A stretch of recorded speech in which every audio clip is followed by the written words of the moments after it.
Welcome, friends. I'm so glad you're here. Whether you're drifting towards sleep, unwinding after a long day, or simply looking for a quiet companion, you've found the right place. Before we begin, I'd love to know where in the world are you listening from. Perhaps you're wrapped in a blanket, sitting by a softly lit window, or resting somewhere under an open sky. Wherever you are, I hope you're warm, comfortable, and ready to wander with me into the vast emptiness between stars, where signals whisper across impossible distances and worlds drift without suns. If you find peace or curiosity in these gentle stories, please consider liking the video, subscribing to the channel, or sharing it with someone who might need a moment of stillness too. And to those who've already joined along, thank you. Deep in the Atacama Desert, where the air holds almost no moisture, and the nights stretch clear and cold above the world's highest plateau, radio dishes turn their faces towards space with the patience of ancient monuments. The Atacama Large Millimeter Array spreads across this desolate landscape like a field of metallic flowers, each dish precisely calibrated to catch the faintest electromagnetic whispers from the cosmos. Here, at an altitude where oxygen grows thin and the atmosphere barely filters the universe's constant chatter, 66 antennas work in perfect synchronization, creating a synthetic eye larger than any single telescope could achieve. The desert itself seems designed for this purpose. Rainfall measures less than 15 millimeters per year, creating conditions so dry that mummified grass from the last ice age still lies preserved on the plateau's surface. Water vapor, the enemy of radio astronomy, exists here in concentrations so low that the atmosphere becomes nearly transparent to the electromagnetic spectrum. Indigenous peoples once called this place the Puna de Atacama, the high grassland of silence, never knowing how perfectly their name would suit humanity's quest to listen to the universe's deepest secrets. Tonight, as every night for years, computers process terabytes of data streaming down from the receivers, searching for patterns that don't belong to the familiar symphony of cosmic background radiation. The Milky Way's own emissions create a constant hum, punctuated by the sharp crackle of lightning on Jupiter and the gentle sighs of hydrogen clouds condensing in distant stellar nurseries. Radio astronomers know this soundscape by heart, can distinguish between the electromagnetic signatures of quasar jets and the death throes of colliding neutron stars as easily as a musician identifies instruments in an orchestra. The signal appears first as a gentle anomaly in the data stream, a repeating burst that pulses every 1635 days with mechanical precision that seems almost deliberate. Unlike the chaotic flares of distant quasars or the lighthouse sweeps of pulsars, this pattern carries something different, something that makes the night shift astronomers lean closer to their monitors and double-check their calibrations with the methodical care of people who know that the universe delights in surprising those who think they understand its rules. Each burst lasts exactly 2.347 seconds. No more, no less, with a consistency that makes atomic clocks seem imprecise by comparison. The signal strength varies slightly, sometimes strong enough to trigger automatic alerts that wake astronomers in laboratories across 3 continents, sometimes barely distinguishable from background noise, but the timing never wavers by more than a few microseconds. Whatever generates these emissions maintains its rhythm across millions of years of travel through intergalactic space, where temperature hovers 2.7 degrees above absolute zero, and matter exists in densities so low that a single hydrogen atom might drift for millennia without encountering another particle. The frequency itself tells a story. At 142 gigahertz, the signal occurs precisely at the hydrogen line, the natural emission frequency of the universe's most abundant element. This cannot be coincidence. Hydrogen atoms throughout the cosmos emit radiation at this exact frequency when their electrons flip spin states, creating a background hum that radio telescopes detect from every direction in space. For an artificial signal to broadcast at this frequency suggests either remarkable coincidence or deliberate choice, as if the source intentionally selected the one frequency that would be universally recognized by any civilization capable of radio astronomy.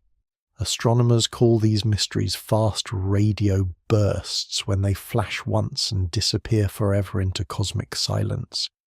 But this signal returns again and again, patient as geological time and twice as mysterious. Most fast radio bursts originate from within our own galaxy or its nearest neighbors, brief flickers of energy from magnetar starquakes or neutron star collisions. But this repeating pattern comes from much farther away beyond the local group of galaxies, beyond the Virgo supercluster, from regions of space so remote that light from the cosmic microwave background has barely had time to cool since the universe's birth. The origin lies somewhere in what astronomers politely call the cosmic web's filamentary structure, the vast scaffolding of dark matter that connects galaxy clusters across billions of light years. Here, in the spaces between the spaces, where galaxies become isolated islands separated by voids larger than human imagination can comfortably grasp, something maintains a radio beacon with persistence that defies explanation. Only the most sensitive instruments can detect it, filtering the signal from the constant background hiss of the universe, cooling since its birth 14 billion years ago. The mathematics alone suggests something extraordinary beyond conventional astrophysics.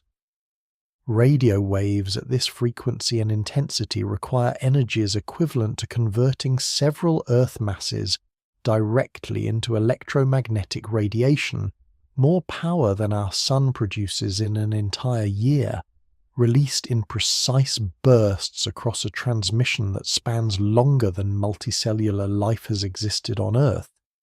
Yet the pattern shows no signs of decay or deterioration, no indication that its source grows weaker with age or distance. Whatever mechanism creates these emissions operates with efficiency that borders on the thermodynamically impossible, converting energy into radio waves with almost perfect consistency across cosmic time. In the control room, where coffee grows cold in forgotten cups, and astronomers speak in whispers that won't disturb the delicate instruments, monitors display cascading waterfalls of data. Each pixel represents a fraction of electromagnetic spectrum captured across millions of light-years of space, transformed into colours and patterns that reveal the universe's hidden architecture. The repeating burst appears as a vertical line, straight and consistent, defying easy explanation among the chaotic swirls and spirals that characterize most cosmic phenomena. Solar flares create more violent patterns, spreading across multiple frequencies in unpredictable bursts that follow the 11-year cycle of magnetic pole reversals. Stellar explosions bloom once and fade, leaving only expanding shells of cooling gas that will glow faintly for thousands of years before dissolving into the interstellar medium. Even the most exotic neutron stars wobble slightly in their rotation, creating subtle variations in their emissions that astronomers use to map their magnetic fields and measure their distances through parallax observations. But this signal maintains its rhythm with clockwork regularity that would impress the makers of the most precise chronometers. The source appears too massive and stable to be any known type of star, too organized and persistent to be natural in any sense that current physics can explain, yet too distant and powerful to be artificial in any way humans understand technology. The pattern resembles nothing in the catalogues of known cosmic phenomena, yet it carries the unmistakable signature of reality too complex to be instrument error, too persistent to be coincidence, too distant to be terrestrial interference, too regular to be random chance. Something out there in the darkness between galaxies keeps perfect time across eons, broadcasting into the void with inexplicable determination. Each pulse carries information encoded in its precise timing, its frequency stability, its polarization patterns that rotate through space in ways that suggest the signal passes through magnetic fields of unimaginable strength and complexity. The signal travels at light speed, of course, meaning the bursts detected tonight began their journey when the Milky Way occupied a slightly different position in its rotation around the local galactic cluster. Stellar motions have carried our solar system thousands of kilometers from where it was when these particular radio waves began their journey across the cosmic dark. The mathematics of this wandering fascinate astronomers who spend their careers calculating trajectories through space and time objects that follow no predictable elliptical paths, no comfortable orbits around gravitational anchors, but instead drift through the galaxy like leaves on an invisible wind. Orbital mechanics, that most precise of sciences, breaks down when applied to objects unbound by gravity's gentle chains. Every first-year astronomy student learns Kepler's laws, the elegant equations that describe how planets sweep equal areas in equal times around their parent stars, how orbital periods relate to distance in perfect mathematical harmony. But these laws assume gravitational binding, the persistent tug of a massive body that keeps smaller objects dancing in predictable patterns around a common center. Rogue objects, planets ejected from their birth systems, asteroids flung into interstellar space by close encounters with gas giants, comets perturbed from stable orbits by passing stars follow hyperbolic trajectories that lead nowhere and everywhere simultaneously. Their paths through space describe mathematical curves that approach straight lines as they escape the gravitational influence of any star, achieving what physicists call escape velocity, with margins so large that no force in the galaxy can recapture them. Computer simulations model these wandering paths with Monte Carlo techniques, running millions of possible trajectories to map the probability clouds where such objects might travel. The calculations reveal how chaotic three-body interactions can transform circular orbits into parabolic escapes within a few thousand years. A planet orbiting peacefully around a binary star system for millions of years can find itself suddenly accelerated beyond recovery when a third star passes too close, its gravitational field creating resonances that amplify small perturbations into catastrophic instabilities.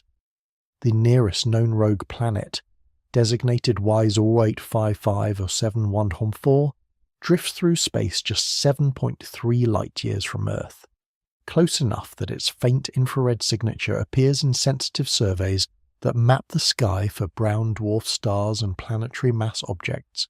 This world, roughly 5 times the mass of Jupiter, maintains a surface temperature of negative 48 degrees Celsius, far too cold for liquid water, yet warm enough to suggest an atmosphere still thick with methane clouds and water vapor from its formation billions of years ago.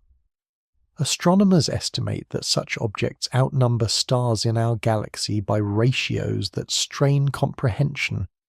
For every sun visible in Earth's night sky, perhaps 10,000 invisible worlds drift through the spaces between stellar systems, carrying no light of their own, detectable only through their gravitational influence on background stars or the faint heat they radiate into space from radioactive decay in their cores. The Milky Way contains perhaps 400 billion stars, suggesting trillions of rogue planets wander through territories so vast that most will never approach another star closely enough to feel its warmth. These calculations assume random ejection velocities and directions, But what if some rogue worlds follow more organized patterns? Galactic rotation creates streams and currents in the distribution of stellar motion, invisible highways that channel objects along preferred trajectories through space. The galactic tide, subtle gravitational effects from the Milky Way's spiral arms and central black hole might influence how rogue planets move through interstellar space, creating coherent flows that persist for millions of years. Recent observations from the Gaia spacecraft, which measures stellar positions with unprecedented precision, reveal that stars don't move randomly through the galaxy, but follow complex streams and associations that trace their common origins in ancient star-forming regions. If stars move in organized patterns, perhaps the planets they occasionally eject do likewise, creating invisible currents of rogue worlds that flow along galactic rotation curves or spiral density waves. The repeating radio signal's source location aligns suspiciously well with one such predicted streamer river of ejected objects that models suggest should flow through the galactic halo at distances where individual stars become impossible to detect. Could the signal originate from a rogue planet following this invisible current? The timing of the bursts, their consistent frequency, their apparent motion through space all hint at something massive enough to maintain complex electromagnetic activity even in the absence of stellar heating. But conventional physics struggles to explain how an isolated planet could generate radio emissions powerful enough to detect across intergalactic distances. Planetary magnetic fields, even the strongest ones found in our solar system, lack the energy to broadcast at such intensities. The most magnetic planet known, the ice giant Uranus, generates radio waves barely detectable beyond the orbit of its outermost moon. Jupiter's emissions reach Earth only because of the intimate dance between its magnetic field and the volcanic activity of its moon, Io, creating electrical currents that accelerate charged particles to relativistic speeds. What mechanism could provide similar energy to a world drifting alone through interstellar space? Perhaps capture of a highly magnetic moon, torn from another star system during the gravitational chaos that ejected both objects into the cosmic void. Such a binary system rogue planet and captured satellite might maintain tidal interactions powerful enough to drive electromagnetic phenomena across cosmic timescales. The 16.35-day period matches no known planetary rotation, but it falls within the range of orbital periods for large moons around gas giant planets. Or perhaps the signal indicates something even more exotic: technological emissions from a civilization that survived planetary ejection, maintaining artificial energy sources and communication systems during their world's journey through the galaxy. The precision of the timing, the choice of transmission frequency, the persistence across millions of years all suggest purpose rather than natural process. Yet the vast energies involved challenge any reasonable assessment of technological capability, requiring power generation on scales that dwarf anything in human experience. The mathematics grow more complex with each observation, requiring new categories of celestial mechanics to describe objects that wander through space, unbound by any star's influence, following trajectories determined by galactic rotation, dark matter distribution, and gravitational interactions with massive structures that remain largely invisible and poorly understood. Each possibility leads to calculations that push the boundaries of current knowledge, revealing how little astronomers truly understand about the universe's most remote and isolated objects. Only continued observation will reveal whether this mathematical mystery represents natural phenomenon or something unprecedented in the catalogue of cosmic radio sources. Meanwhile, the signal maintains its patient rhythm, broadcasting across the void with mechanical precision that suggests either exotic physics or exotic purpose, neither of which fits comfortably into current theoretical frameworks for how rogue worlds should behave during their eternal journey between the stars. The first interstellar visitor announced itself with the gravity of mathematics rather than the drama of discovery. On October 19, 2017, astronomers at the Haleakala Observatory in Hawaii noticed an object moving through the solar system with a trajectory that belonged to no known category of celestial mechanics.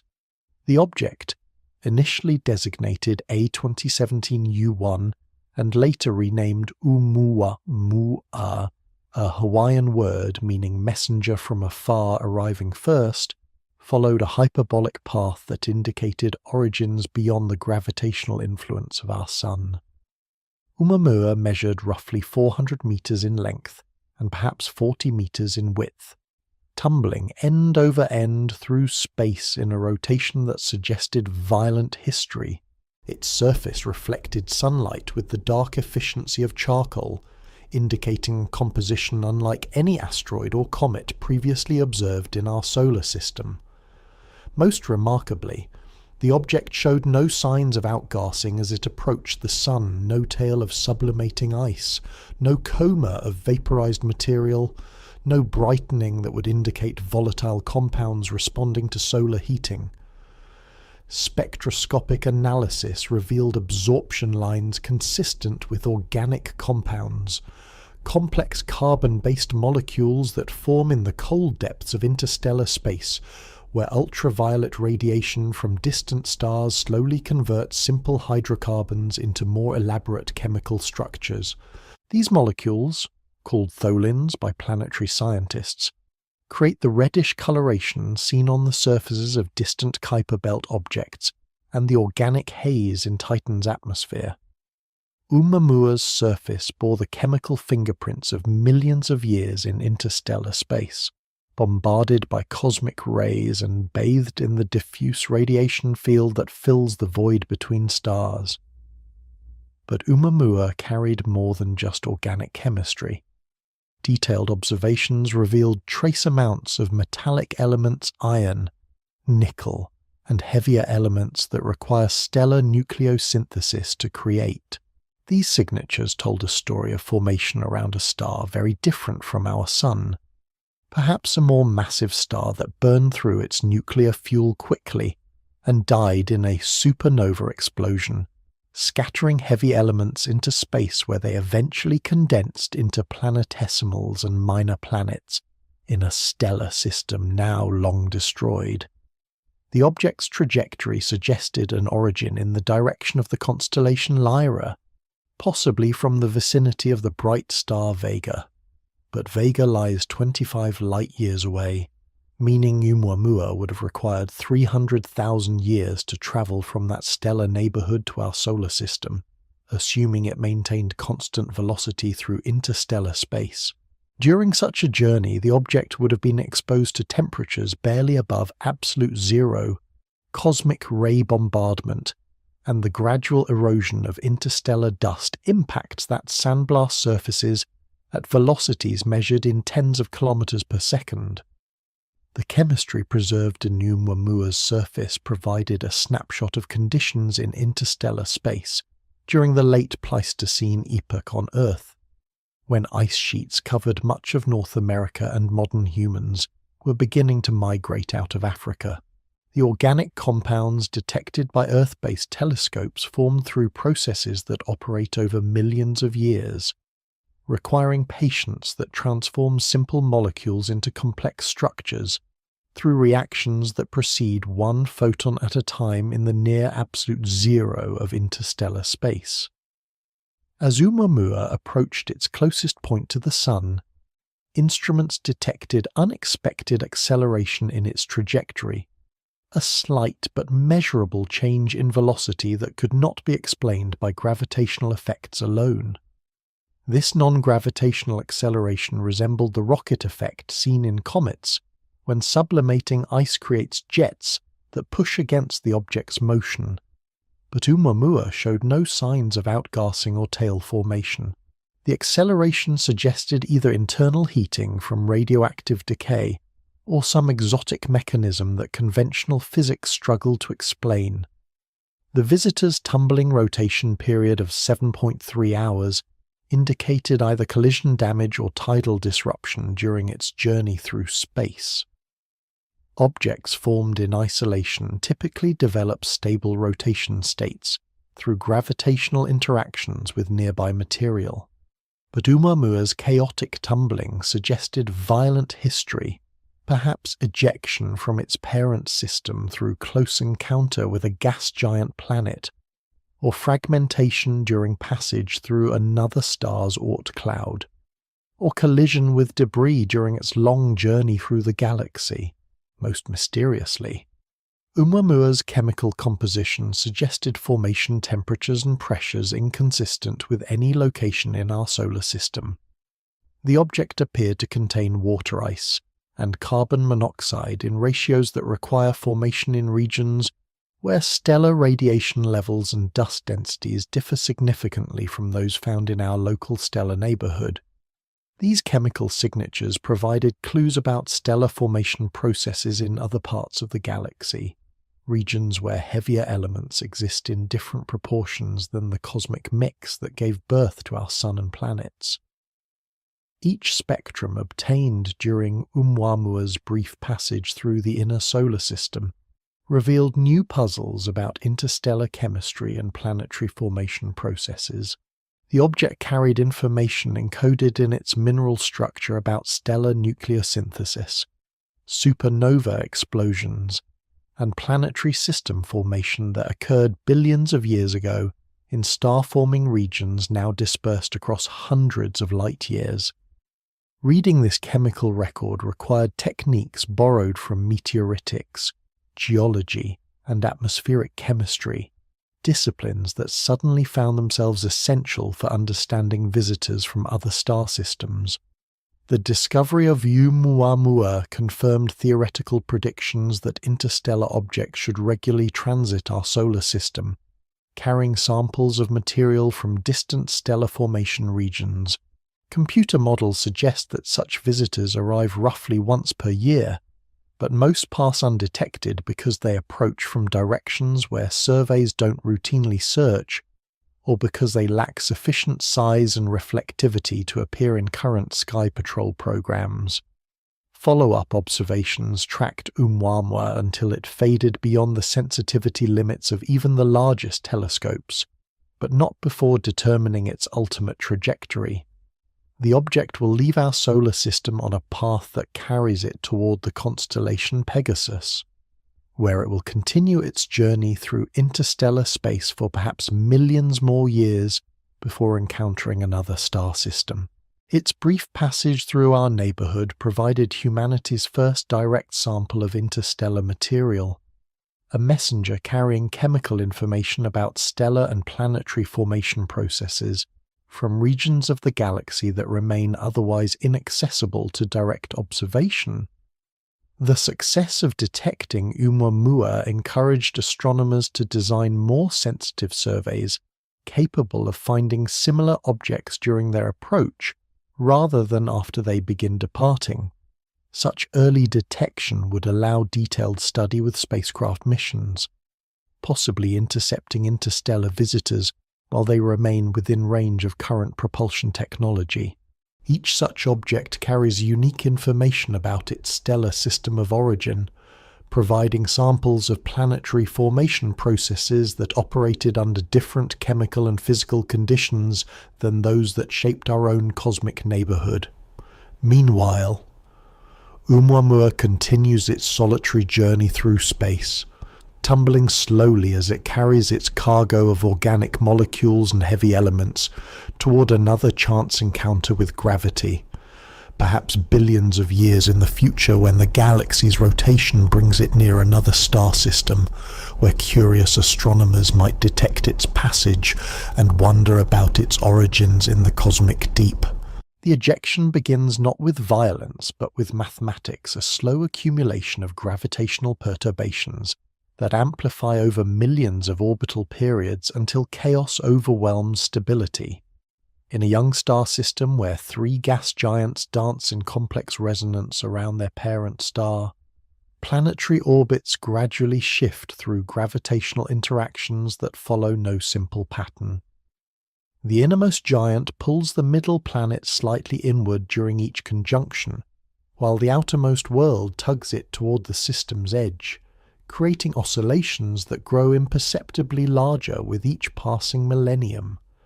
For 30 million years, this delicate gravitational ballet maintains approximate stability despite the slowly building chaos.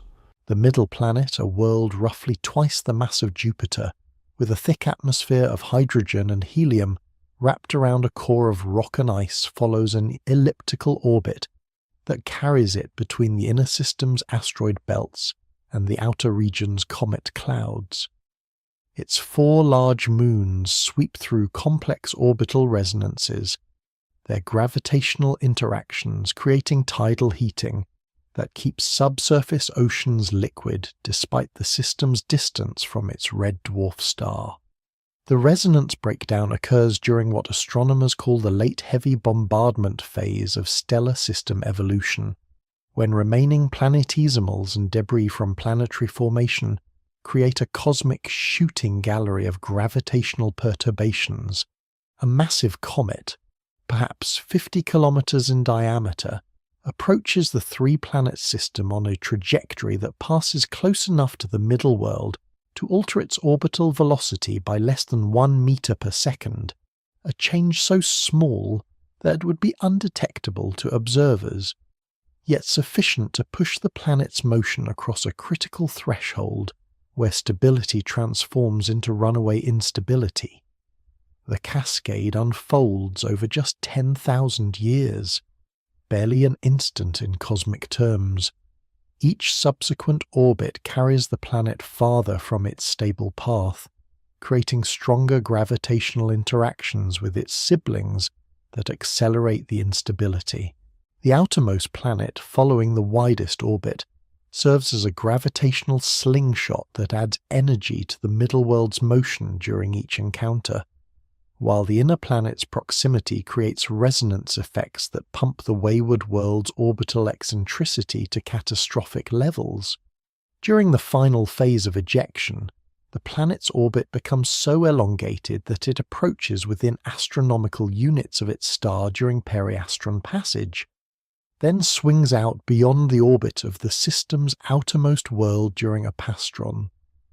The gravitational stress tears apart the delicate orbital architecture that once held the system in stable configuration. 2 of the planet's 4 moons spiral inward until tidal forces fragment them into ring systems, while the other 2 escape into independent orbits around the star, becoming minor planets in their own right. The ultimate ejection occurs during a close encounter with the inner gas giant that accelerates the rogue world beyond the system's escape velocity. In a single orbital passage lasting just a few months, gravitational forces add enough kinetic energy to the planet's motion to overcome the star's gravitational binding permanently.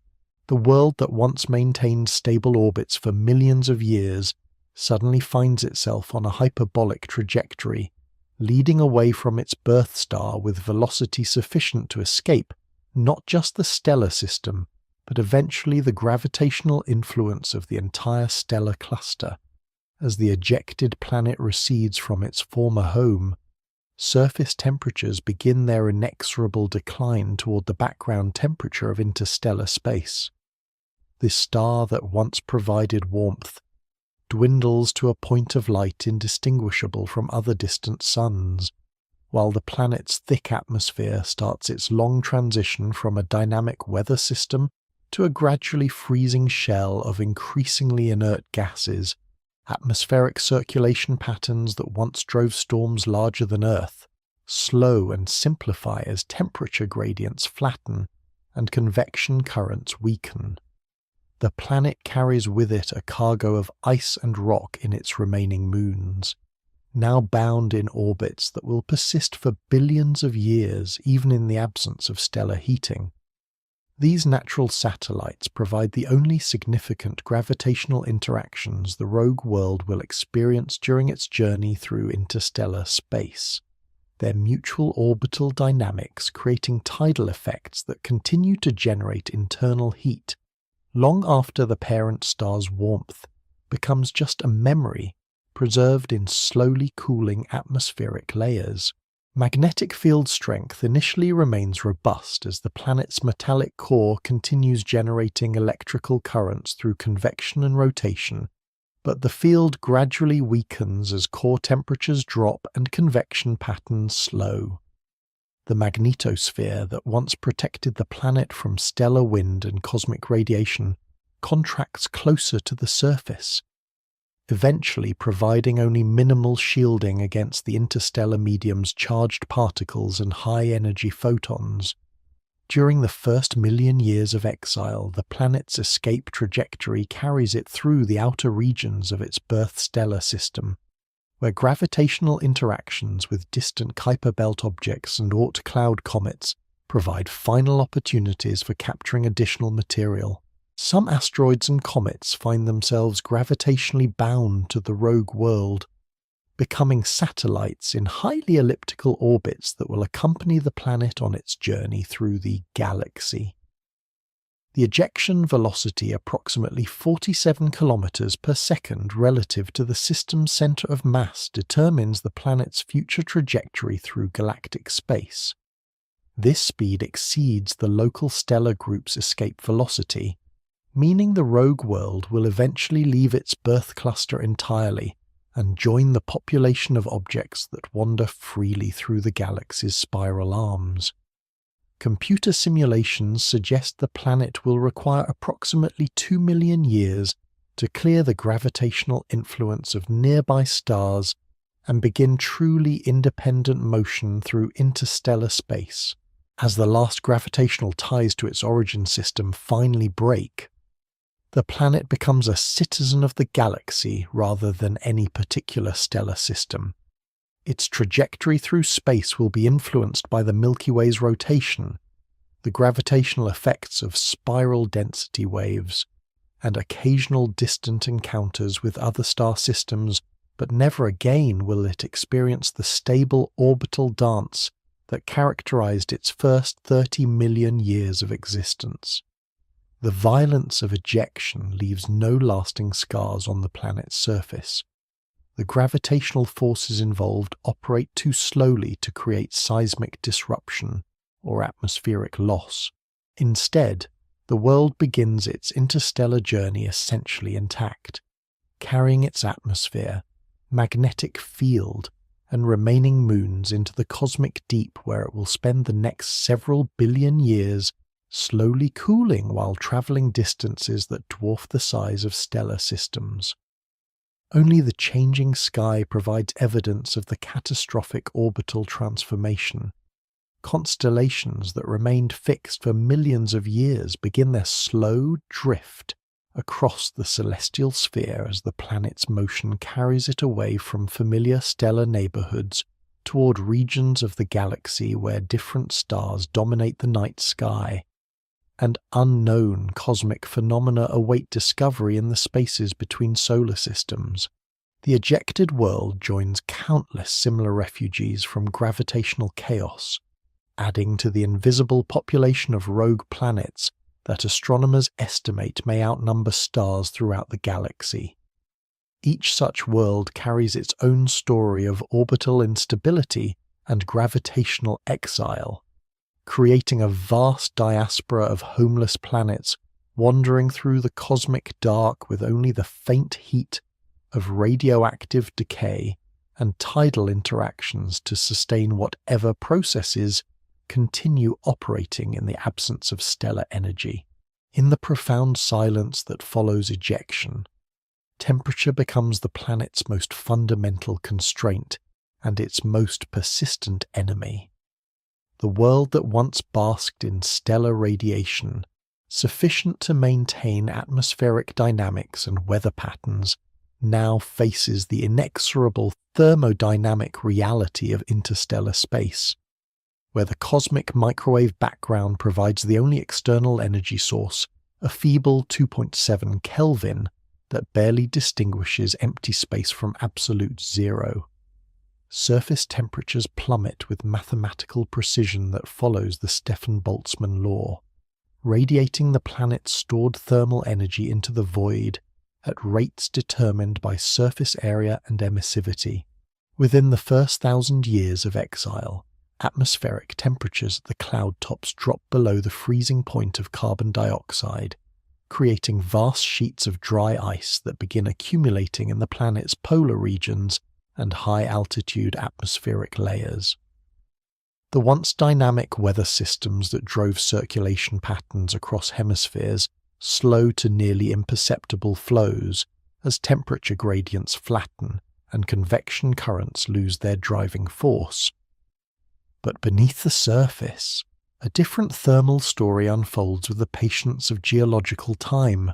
The planet's core, formed through the gravitational collapse of iron and nickel during its birth in the stellar nebula 4 billion years ago, maintains temperatures approaching 6,000 Kelvin through the slow decay of radioactive isotopes embedded in its metallic structure. Uranium-238, with its half-life of 4.5 billion years, provides a steady flux of alpha particles that heat the surrounding material through electromagnetic interactions. Thorium-230 contributes additional thermal energy with an even longer half-life of 14 billion years, ensuring that internal heating will persist long after the universe itself grows cold and dark. This radioactive furnace operates with the reliability of atomic physics, immune to the external conditions that govern surface temperatures. Each uranium nucleus that undergoes spontaneous fission releases approximately 200 million electron volts of energy, a minuscule amount on human scales, but enormous when multiplied by the countless trillions of radioactive atoms distributed throughout the planet's interior.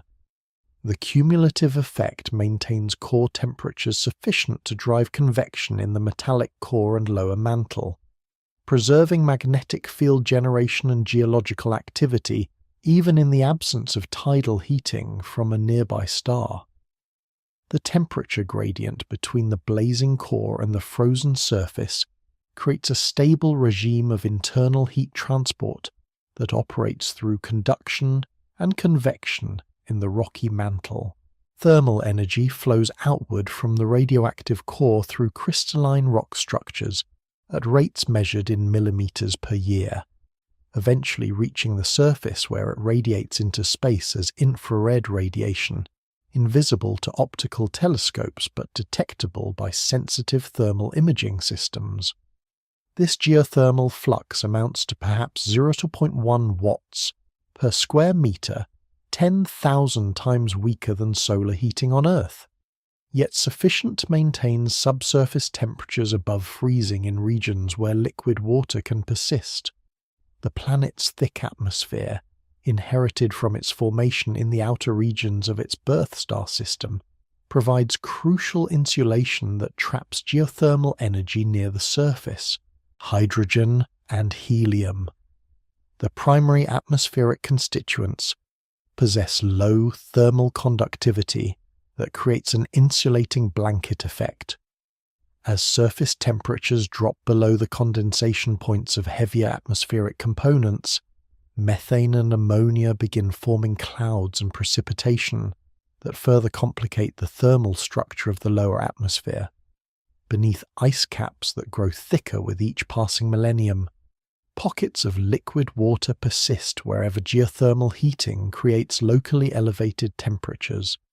These subsurface oceans, similar to those detected beneath the ice shells of Jupiter's moon Europa and Saturn's moon Enceladus, maintain thermal equilibria that balance heat input from radioactive decay against heat loss through conduction to the frozen surface layers, The physics of these hidden seas operates independently of external stellar heating, creating isolated ecosystems that could theoretically support chemical processes and even biological activity throughout the planet's journey through interstellar space.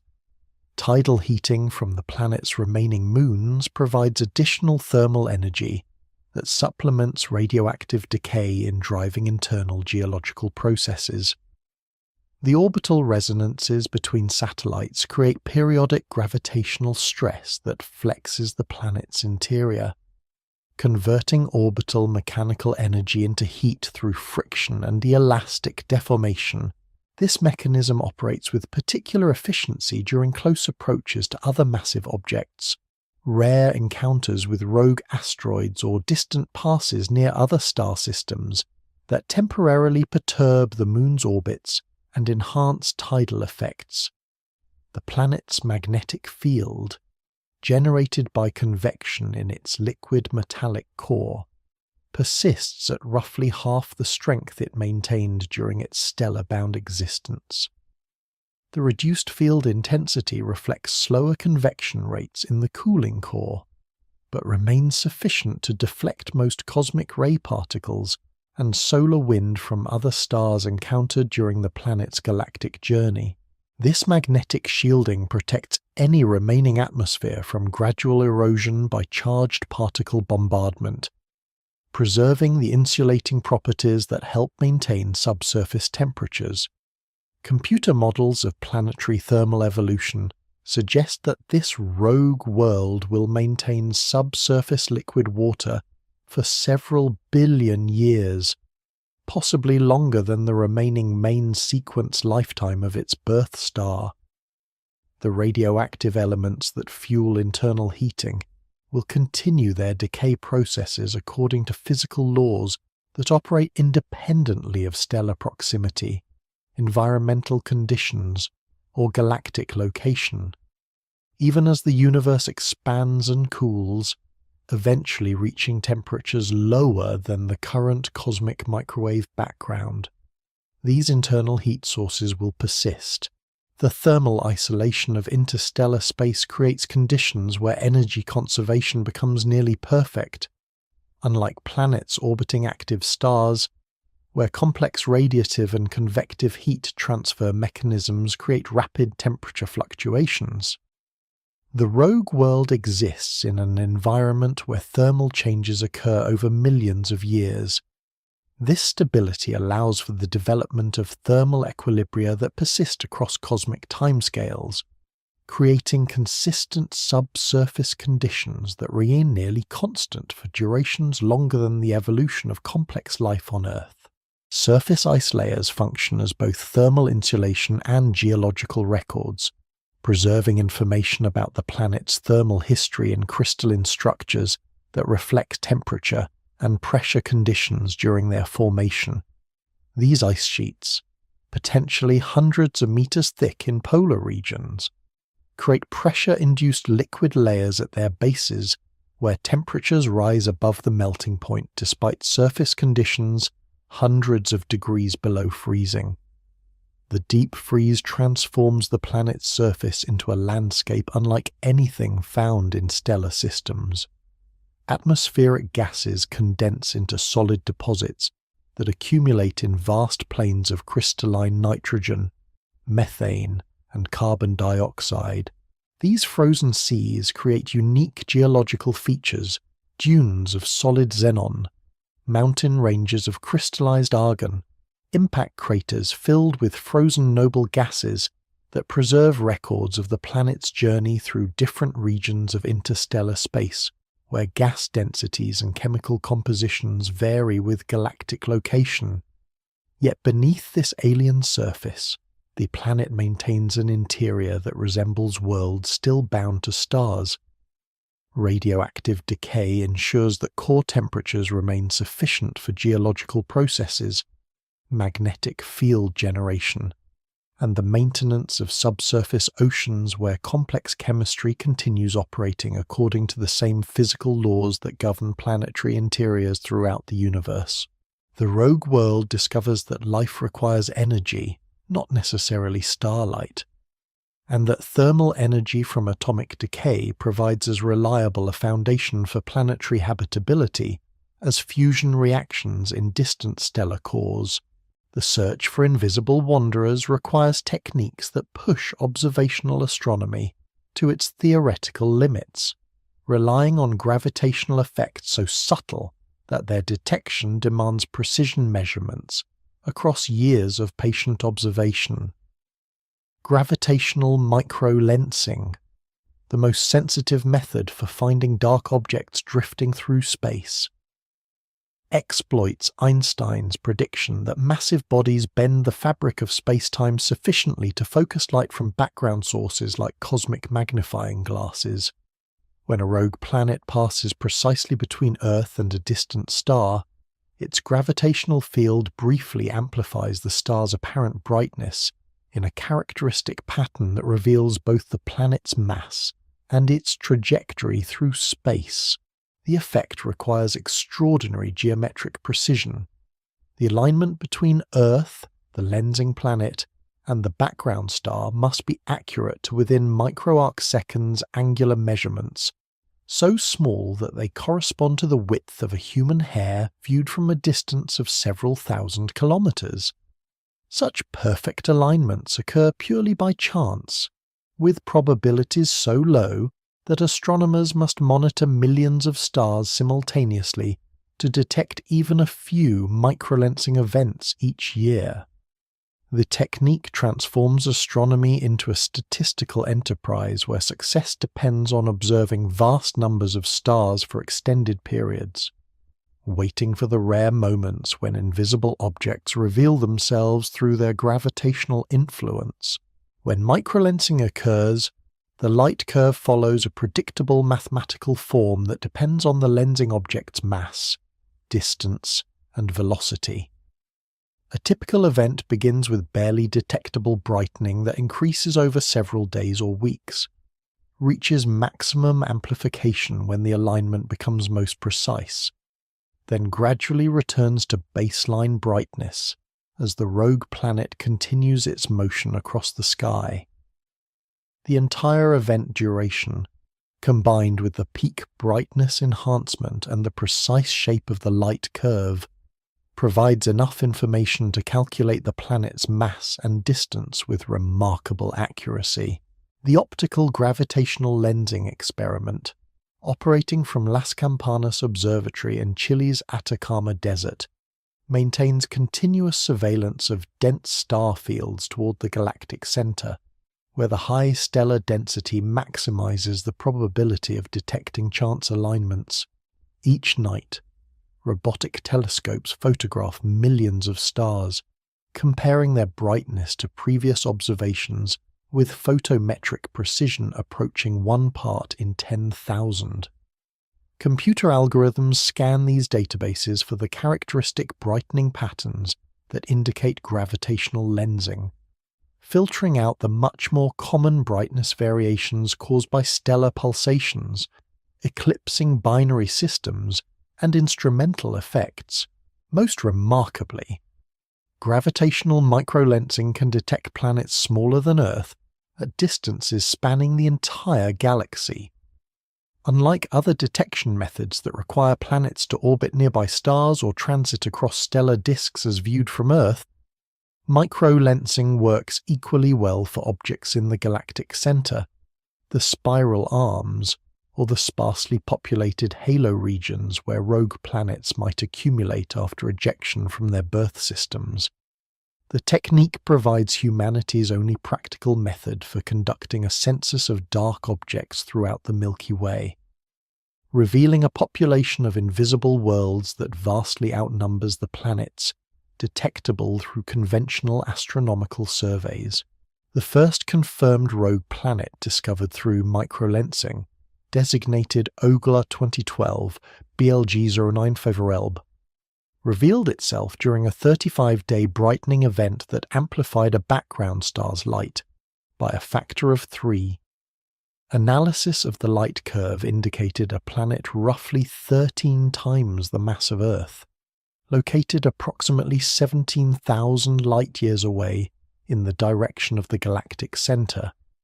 The object showed no evidence of gravitational binding to any star, suggesting either a true rogue planet ejected from its birth system or a planet orbiting a star too faint and distant to detect through current observational methods. Follow-up observations using space-based telescopes attempted to identify any possible host star that might have escaped ground-based detection, but found only empty space at the calculated position of the lensing object. The absence of stellar emission across the entire electromagnetic spectrum, from radio waves to gamma rays, confirmed that the planet either orbits a completely dark object, perhaps a brown dwarf too cool to emit detectable radiation, or wanders through space unbound by any gravitational anchor except the galaxy itself. Subsequent microlensing surveys have revealed dozens of similar objects with masses ranging from slightly smaller than Earth to several times larger than Jupiter. The distribution of detected masses suggests that rogue planets span the entire range of planetary sizes, from terrestrial worlds comparable to the rocky planets in our solar system to gas giants that rival the largest planets known to orbit other stars. Each detection adds another data point to the emerging picture of a galaxy, populated by countless invisible worlds drifting through the spaces between stellar systems. The frequency of micro-lensing detections allows astronomers to estimate the total population of rogue planets throughout the galaxy. Statistical analysis of survey results suggests that free-floating planets may outnumber stars by ratios approaching 10 to 1, implying that the Milky Way contains perhaps 4 trillion rogue worlds, more than the total number of planets currently orbiting stars in stable planetary systems. This invisible population represents a significant fraction of the galaxy's total mass in planetary-scale objects, creating a previously unknown category of cosmic constituents that influences galactic structure and evolution. But microlensing observations reveal only the shadows of these worlds, providing mass estimates and approximate distances without direct information about their physical properties, atmospheric composition, or thermal characteristics. The lensing effect depends only on gravitational field strength, which correlates with mass regardless of the object's temperature, chemical composition, or internal structure. A cold rogue planet produces identical lensing signatures to a warm planet of the same mass, making it impossible to distinguish between recently ejected worlds that still retain internal heat and ancient wanderers that have cooled to near interstellar temperatures. The geometric requirements for microlensing also mean that each rogue planet can be detected only once, during the brief period when it passes precisely between Earth and a background star, unlike planets orbiting nearby stars, which can be studied repeatedly as they complete multiple orbital periods. Rogue planets revealed through microlensing disappear forever from observational reach once the lensing event concludes.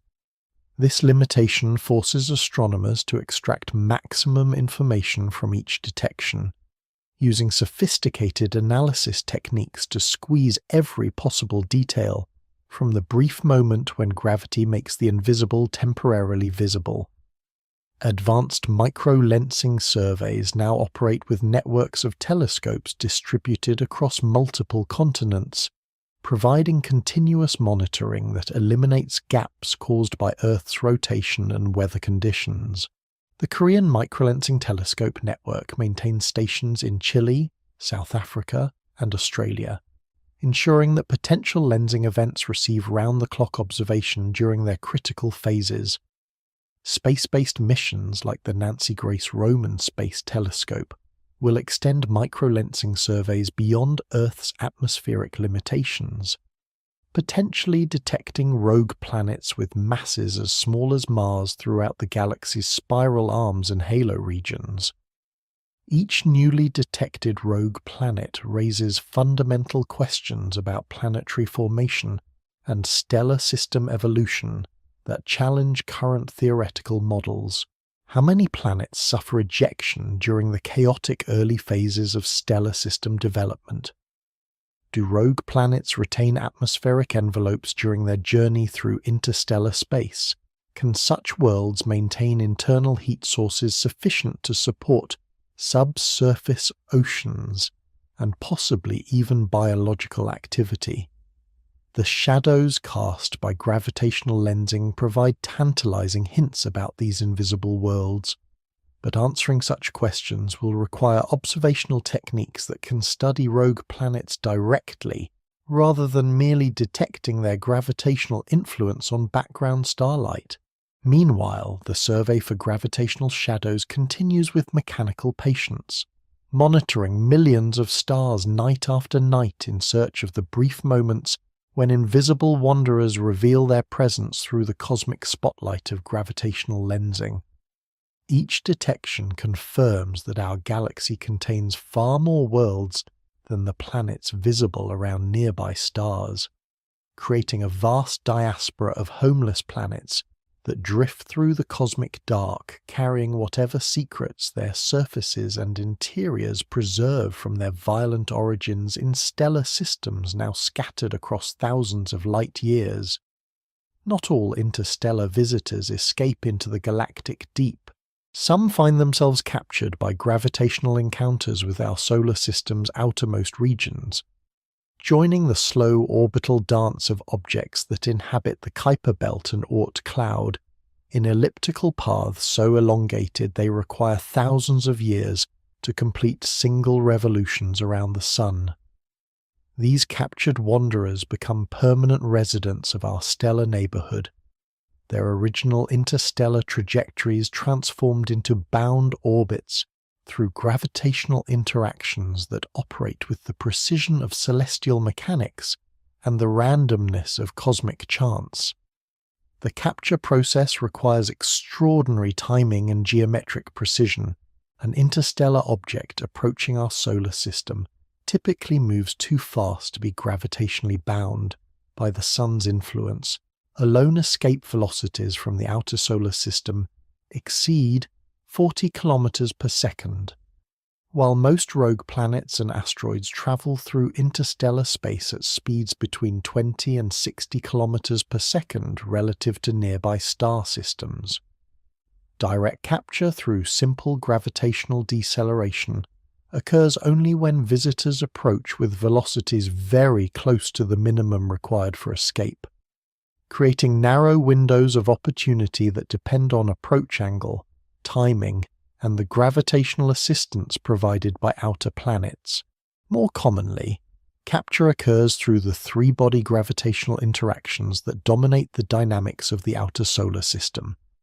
When an interstellar object passes near Jupiter or Saturn during their orbital motion around the Sun, the complex gravitational field created by the planet-Sun system can alter the visitor's trajectory in ways that reduce its velocity below escape speed.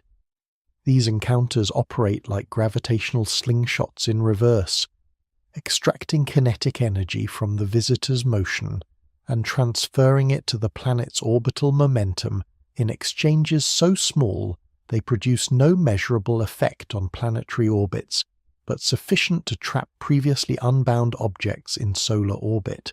The mathematics of orbital capture create a natural selection process that favors certain types of interstellar visitors over others. Objects approaching from the direction of the solar system's motion through the galaxy, the apex direction toward which our Sun travels at approximately 26 kilometers per second, encounter our planetary system with reduced relative velocities that facilitate gravitational binding. Conversely, objects approaching from the opposite direction. The antapexes carry additional kinetic energy that makes capture extremely unlikely, even with optimal planetary encounters. Computer simulations of this capture process suggest that our solar system accumulates perhaps one interstellar object every few million years. adding these cosmic immigrants to the population of native asteroids and comets formed during the solar nebula's collapse 4.5 billion years ago. Over the solar system's entire history, several hundred such objects might have joined the outer regions where their highly elliptical orbits carry them between the inner solar system and distances approaching 1 light-year from the Sun. These captured visitors occupy orbital territories beyond Neptune, where their presence becomes nearly impossible to distinguish from native Kuiper Belt objects and Oort cloud comets. Both populations consist of small, dark bodies composed primarily of rock and ice, following highly eccentric orbits that carry them through the same regions of space at velocities that differ by only a few kilometers per second. Only detailed chemical analysis of surface composition and isotopic ratios can reveal which objects formed in our solar nebula and which originated around distant stars, carrying alien chemistry that preserves records of stellar nucleosynthesis processes operating under different conditions billions of years ago. The recently discovered object 2II Borisov, the second confirmed interstellar visitor detected passing through our solar system, demonstrated how such capture might occur, unlike ʻOumuamua, which followed a hyperbolic trajectory that carried it permanently beyond solar gravitational influence. 2I Borisov's path brought it within 3 astronomical units of the Sun, close enough for detailed spectroscopic analysis that revealed chemical compositions unlike any native solar system object. Observations of 2I Borisov showed water vapor, carbon monoxide, and organic compounds sublimating from its surface as solar heating activated volatile materials that had remained frozen during millions of years in interstellar space. The isotopic ratios of these compounds indicated formation around a star with different metallicity than our Sun, suggesting origins in a stellar system where heavier elements existed in proportions that created different planetary formation conditions. Had 2I Borisov approached our solar system from a slightly different direction, or encountered Jupiter during a different phase of its orbital cycle, gravitational perturbations might have reduced its velocity sufficiently to trap it in a bound orbit around the Sun. Such captured objects would gradually migrate inward through gravitational interactions with the giant planets, their orbits slowly circularizing through processes that operate over millions of years. During close approaches to Jupiter or Saturn, additional gravitational perturbations would continue modifying their trajectories, sometimes ejecting them back into interstellar space, sometimes moving them into more stable orbits in the inner Kuiper Belt where they might persist for billions of years as permanent additions to our solar system's inventory.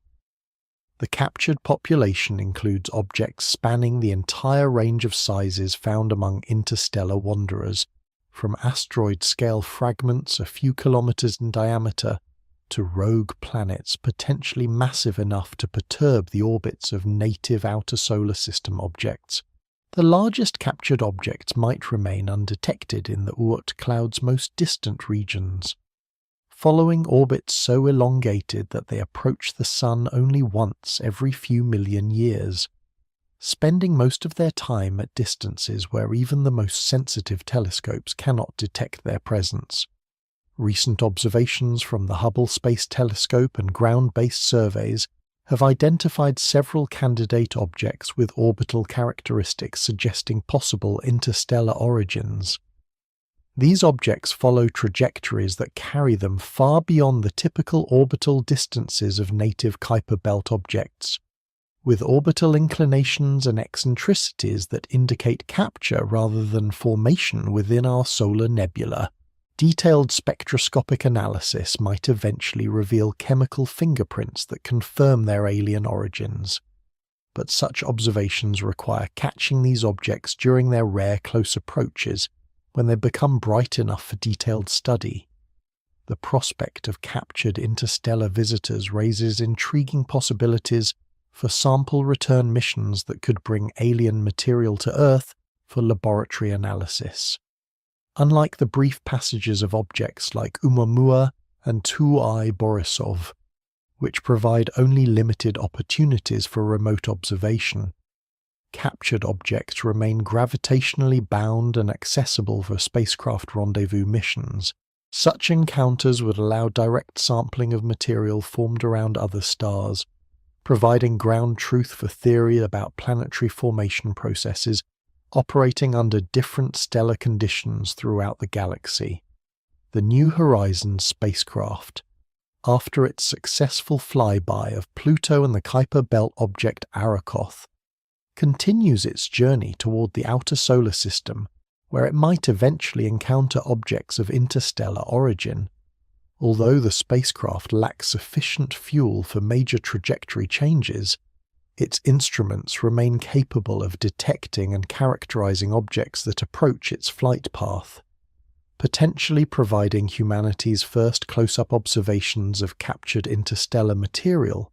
Meanwhile, the search continues for additional members of our solar system's immigrant population, using orbital analysis and chemical fingerprinting to identify objects that carry the signatures of formation around distant stars. Each discovery adds to the growing catalogue of evidence that stellar systems regularly exchange material through gravitational processes that operate across cosmic distances and timescales, creating a galactic-scale circulation of planetary building blocks that connect star formation regions throughout the Milky Way. The captured visitors serve as permanent ambassadors from other stellar systems, carrying samples of alien chemistry and planetary formation processes that remain accessible for study throughout our solar system's remaining lifetime. Their presence transforms our local stellar neighborhood from an isolated island of planets and asteroids into a crossroads where material from across the galaxy accumulates through gravitational capture, creating opportunities for comparative planetary science that extends far beyond the chemical and physical conditions that shaped our native worlds. The spectroscope becomes humanity's most powerful tool for reading the chemical autobiography written in starlight reflected from wandering worlds.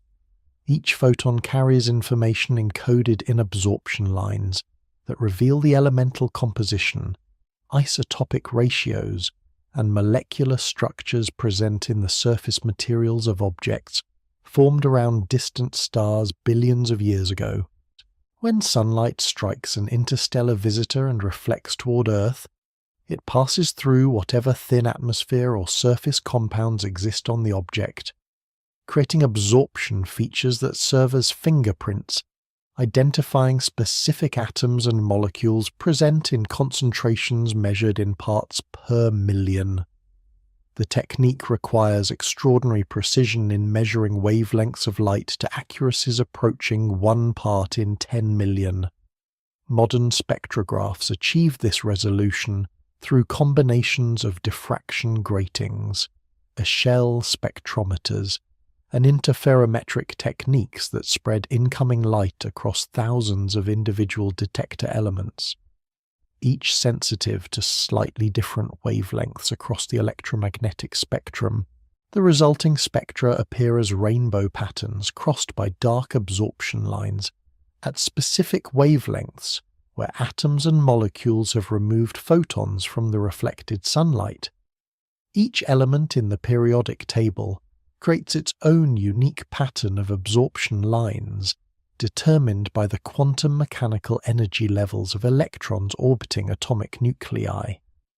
Hydrogen produces a simple series of lines in the visible spectrum, while heavier elements like iron generate hundreds of absorption features spread across ultraviolet, visible, and near-infrared wavelengths. The relative strengths of these lines reveal not only which elements are present, but also their relative abundances, providing quantitative measurements of chemical composition that can be compared to the known ratios found in our solar system and other stellar environments. But the most revealing information comes from isotopic analysis measurements of the relative abundances of different versions of the same element that contain varying numbers of neutrons in their atomic nuclei. Isotopic ratios preserve records of the nuclear physics processes that created heavy elements through stellar nucleosynthesis, supernova explosions, and neutron star mergers. These ratios vary significantly between different stellar formation environments depending on the masses of the stars involved, the timescales of element production, and the efficiency of mixing processes that distribute newly synthesized elements throughout stellar formation regions. The deuterium to hydrogen ratio provides particularly sensitive information about formation conditions because deuterium, created primarily during the first few minutes after the Big Bang, is gradually destroyed by nuclear fusion reactions in stellar interiors. Objects formed in stellar systems with long histories of stellar recycling show lower deuterium abundances than material formed in regions where star formation began more recently. These measurements allow astronomers to estimate the age and stellar enrichment history of the galactic regions where interstellar visitors originated. Carbon isotope ratios tell different stories about the types of stars that contributed to the chemical evolution of alien stellar systems. Carbon-12 dominates in material processed through the nuclear fusion reactions that power low-mass stars like our Sun, while carbon-13 becomes enhanced in regions where massive stars have undergone supernova explosions that scatter the products of carbon burning and oxygen burning into the interstellar medium. The ratio between these isotopes provides clues about whether an object formed in a stellar association dominated by low-mass stars, or in a region where massive star formation created different patterns of chemical enrichment. Oxygen isotope measurements reveal information about the water ice and rocky minerals present in interstellar objects. Because different stellar nucleosynthesis processes produce oxygen, 16 oxygen-17 and oxygen-18 in varying proportions. These ratios reflect the balance between nuclear fusion in massive stars, explosive nucleosynthesis during supernovae, and neutron capture processes that occur in the extreme environments around neutron stars and black holes. Objects formed in stellar systems with different mixtures of stellar types carry distinctive oxygen isotope signatures that persist throughout their journeys across galactic distances. The discovery of organic compounds on interstellar visitors provides the most complex chemical information, revealing molecular structures that form through radiation-driven chemistry, operating over millions of years in the near-absolute zero conditions of interstellar space. These compounds, called polycyclic aromatic hydrocarbons and complex organic molecules, absorb and emit light at specific wavelengths that create distinctive spectroscopic features in both absorption and fluorescence. Their presence indicates that complex chemistry continues operating in environments far removed from the warm, dense conditions typically associated with organic molecule formation. Spectroscopic analysis of ʻOumuamua revealed absorption features consistent with organic compounds containing carbon-hydrogen and carbon-carbon bonds, but the object's rapid rotation and distance from Earth prevented detailed molecular identification. The organic signatures suggested surface compositions similar to the carbonaceous chondrite meteorites found on Earth, but with subtle differences in molecular structure that indicated formation under different temperature and radiation conditions than those experienced by asteroids in our solar system. More detailed spectroscopic observations of Borisov provided the first comprehensive chemical analysis of an active interstellar comet. As the object approached the Sun and began sublimating volatile compounds from its surface, spectrographs detected water vapor, carbon monoxide, cyanide radicals, and numerous organic molecules in the temporary atmosphere created by solar heating. The isotopic ratios of these compounds differed significantly from those found in native solar system comets, confirming that 2I Borisov formed around a star with different metallicity and stellar evolution history than our Sun. The carbon monoxide to water ratio in 2I Borisov's coma exceeded values found in any known solar system comet by factors of several 100%, suggesting formation in a stellar system where carbon-rich dust grains dominated the planetary formation process. This chemical signature indicates origins around a star that underwent more extensive carbon dredge-up during its evolution, creating dust grains with higher carbon-to-oxygen ratios than the silicate-dominated materials that formed the rocky planets and asteroids in our solar system. Advanced spectroscopic techniques now under development will extend chemical archaeology to much fainter objects and more complex molecular analysis. The James Webb Space Telescope's infrared spectrograph can detect organic compounds and water ice on objects too small and distant for ground-based observation, while next-generation extremely large telescopes will provide sufficient light-gathering power to obtain detailed spectra of interstellar visitors during their brief passages through the inner solar system. Each spectroscopic measurement adds another piece to the growing catalogue of chemical diversity found among objects formed around different types of stars throughout the galaxy.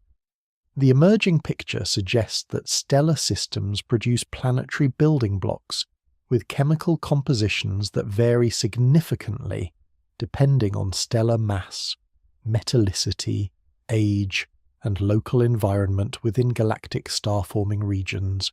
These chemical differences influence planetary formation processes, atmospheric evolution, and potentially the development of conditions suitable for biological chemistry. The chemical fingerprints preserved in interstellar visitors provide ground truth for theories about galactic chemical evolution and stellar nucleosynthesis that would otherwise remain purely theoretical. Each object carries samples of material processed through nuclear reactions in stellar cores billions of years ago, offering direct access to the products of stellar alchemy that created the heavy elements essential for planetary formation and biological chemistry throughout the universe. Future spectroscopic surveys will search for increasingly subtle chemical signatures that reveal information about stellar system architecture, planetary migration processes, and the efficiency of chemical mixing during planetary formation. The goal is to develop chemical techniques capable of identifying not just the stellar system of origin for interstellar visitors, but also the specific types of planets and asteroids that existed in those systems, creating a form of remote planetary science that extends across galactic distances through the chemical messages carried by wandering worlds. The galaxy itself flows like a vast river of stars and dark matter, carrying rogue planets along invisible currents that follow the spiral arm's gravitational architecture across distances measured in tens of thousands of light-years. These galactic streams operate with the same fluid dynamics that govern terrestrial rivers, creating channels where stellar motion concentrates and eddies, where objects accumulate in slowly rotating pools that persist for hundreds of millions of years. Rogue worlds ejected from stellar systems don't simply disperse randomly through space, but instead follow these cosmic waterways that direct their motion according to the galaxy's large-scale gravitational structure. The Milky Way's spiral arms function as density waves rather than rigid structures, creating regions where stellar formation occurs more frequently and where gravitational forces guide the motion of unbound objects through preferred trajectories. As the galaxy rotates, these spiral density waves sweep through different regions of the galactic disk at velocities that differ from the orbital speeds of individual stars, creating a complex pattern of gravitational focusing and dispersal that channels rogue planets into coherent streams flowing along the spiral arm boundaries. Computer simulations of galactic dynamics reveal how these currents develop through the interaction between the galaxy's gravitational potential and the random velocities imparted to objects during planetary ejection events. Rogue planets ejected from stellar systems in the galaxy's inner regions follow trajectories that carry them outward through the spiral arms, while objects originating in the outer galactic disk tend to follow more circular paths that keep them within specific galactic zones. The net effect creates a circulation pattern where rogue worlds migrate between the galaxy's inner and outer regions over timescales approaching the age of the universe.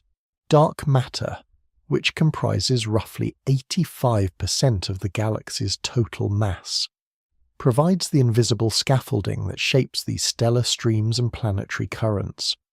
Although dark matter interacts only through gravitational forces, its distribution throughout the galactic halo creates potential wells and ridges that guide the motion of ordinary matter over cosmic distances. Rogue planets, despite their small individual masses, follow trajectories determined by this dark matter architecture, just as rivers on Earth follow valleys carved by geological processes operating over millions of years. The local standard of rest. The average motion of stars in our solar neighborhood serves as a reference frame for measuring how individual objects move relative to the galactic current. Our Sun orbits the galactic center at approximately 230 kilometers per second. But this motion includes components that follow the spiral arm rotation, as well as peculiar velocities that carry our stellar system perpendicular to the galactic plane and radially inward and outward from the galactic center. Rogue planets share these large-scale motions while adding their own ejection velocities that can be several tens of kilometers per second in any direction. Recent observations from the Gaia spacecraft, which measures stellar positions and velocities with unprecedented precision, have revealed previously unknown stellar streams that flow through our local galactic neighborhood. These streams consist of stars that share common origins in ancient star clusters or stellar associations that have been gradually dispersed by galactic tidal forces over hundreds of millions of years. The stars in these streams follow nearly parallel trajectories through space, creating moving groups that maintain their identity even as they spread across hundreds of light years. If stars form coherent streams, the planets they occasionally eject should follow similar patterns, creating rivers of rogue worlds that flow along the same trajectories as their parent stellar populations. The timing of planetary ejection events, which typically occur during the first few million years of stellar system evolution, means that rogue planets should preserve the kinematic signatures of their birth stellar associations even billions of years after ejection. These planetary streams would be invisible to direct observation, but detectable through their gravitational effects on other objects or through statistical analysis of rogue planet discovery patterns. The galactic rotation curve, the relationship between orbital velocity and distance from the galactic center, creates differential motion that stretches stellar streams and planetary currents along their orbital paths. Objects in the inner galaxy orbit faster than those in outer regions, causing streams to develop characteristic S-shaped curves as they wrap around the galactic center multiple times during their billion-year orbital periods. This stretching process gradually disperses the objects within each stream, but coherent motion persists for much longer than the individual orbital periods of stars or rogue planets. Vertical oscillations perpendicular to the galactic plane add additional complexity to the motion of rogue planets as they follow trajectories that carry them through the galactic disk multiple times during each orbital period. the gravitational restoring force created by the mass distribution of stars and gas in the galactic disk, causes objects to oscillate above and below the galactic plane, with periods typically ranging from 60 to 100 million years. These vertical motions create opportunities for rogue planets to encounter stellar systems at different galactic heights, potentially leading to gravitational captures or additional ejection events that modify their trajectories. The galaxy's interaction with its satellite galaxies, the Large and Small Magellanic Clouds, the Sagittarius Dwarf Galaxy, and numerous smaller companions creates tidal streams that influence the motion of objects throughout the galactic halo. These satellite galaxies are gradually being torn apart by the Milky Way's gravitational field, creating streams of stars and dark matter that flow through the outer regions where some rogue planets spend portions of their orbital periods.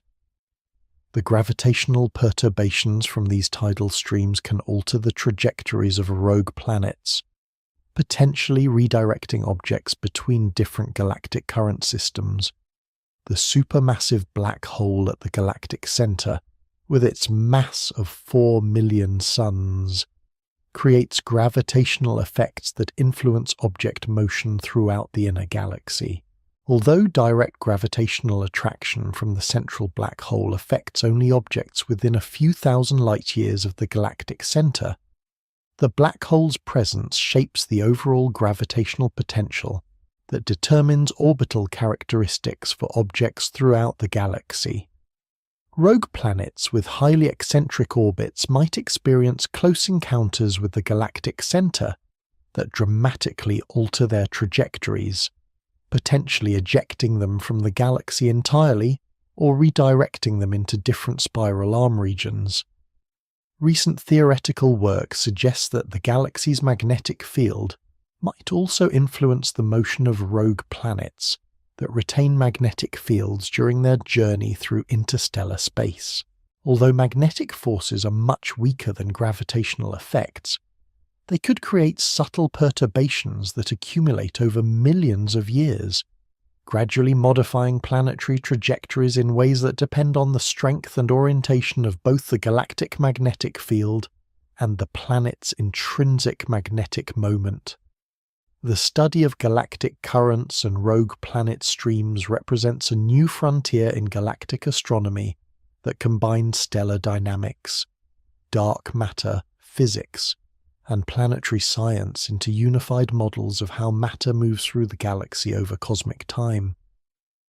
Understanding these currents provides insight into galactic chemical evolution, stellar formation history, and the efficiency of material exchange between different regions of the galaxy. Each rogue planet carries information about its origins encoded in its trajectory through galactic space, creating opportunities to trace the history of stellar formation and planetary system evolution across billions of years of galactic evolution. Future surveys designed to detect rogue planets through gravitational microlensing or direct imaging will provide the observational data needed to map these galactic currents and test theoretical predictions about how rogue worlds move through the cosmic deep. The emerging picture suggests that rogue planets don't wander randomly through space, but instead follow organized patterns that reflect the galaxy's large-scale structure and evolutionary history, creating a form of galactic paleontology written in the trajectories of homeless worlds drifting between the stars, beneath kilometers of crystalline ice that never feels sunlight. Liquid oceans persist in the depths of rogue planets through mechanisms that operate independently of stellar heating. These hidden seas exist in thermal equilibrium maintained by radioactive decay, tidal interactions, and geothermal processes that continue functioning throughout a world's journey across galactic distances.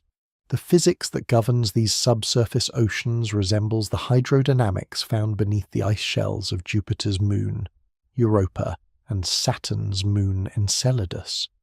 but operating on planetary scales where ocean volumes can exceed Earth's total water content by factors of hundreds or thousands.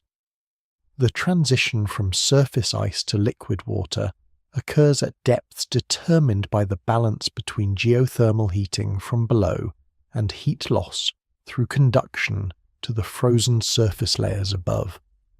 On a typical rogue planet with Earth-like composition and internal structure, this transition depth varies between 10 and 50 kilometers depending on the planet's age, radioactive element abundance, and the insulating properties of the overlying ice. Younger rogue planets, recently ejected from their stellar systems, maintain subsurface oceans at shallower depths because their interiors retain more thermal energy from formation and early geological processes. The pressure at these depths reaches several thousand atmospheres, sufficient to maintain liquid water at temperatures well below the normal freezing point at Earth's surface. This pressure-dependent melting creates conditions where water remains liquid at temperatures approaching -40 degrees Celsius, expanding the thermal range where subsurface oceans can exist. The high pressure also affects the physical properties of the water itself, increasing its density and modifying its convection patterns in ways that influence heat transport and chemical circulation throughout the ocean volume. Convection currents in these buried seas operate through temperature differences created by geothermal heating at the ocean floor and cooling at the ice-water interface above.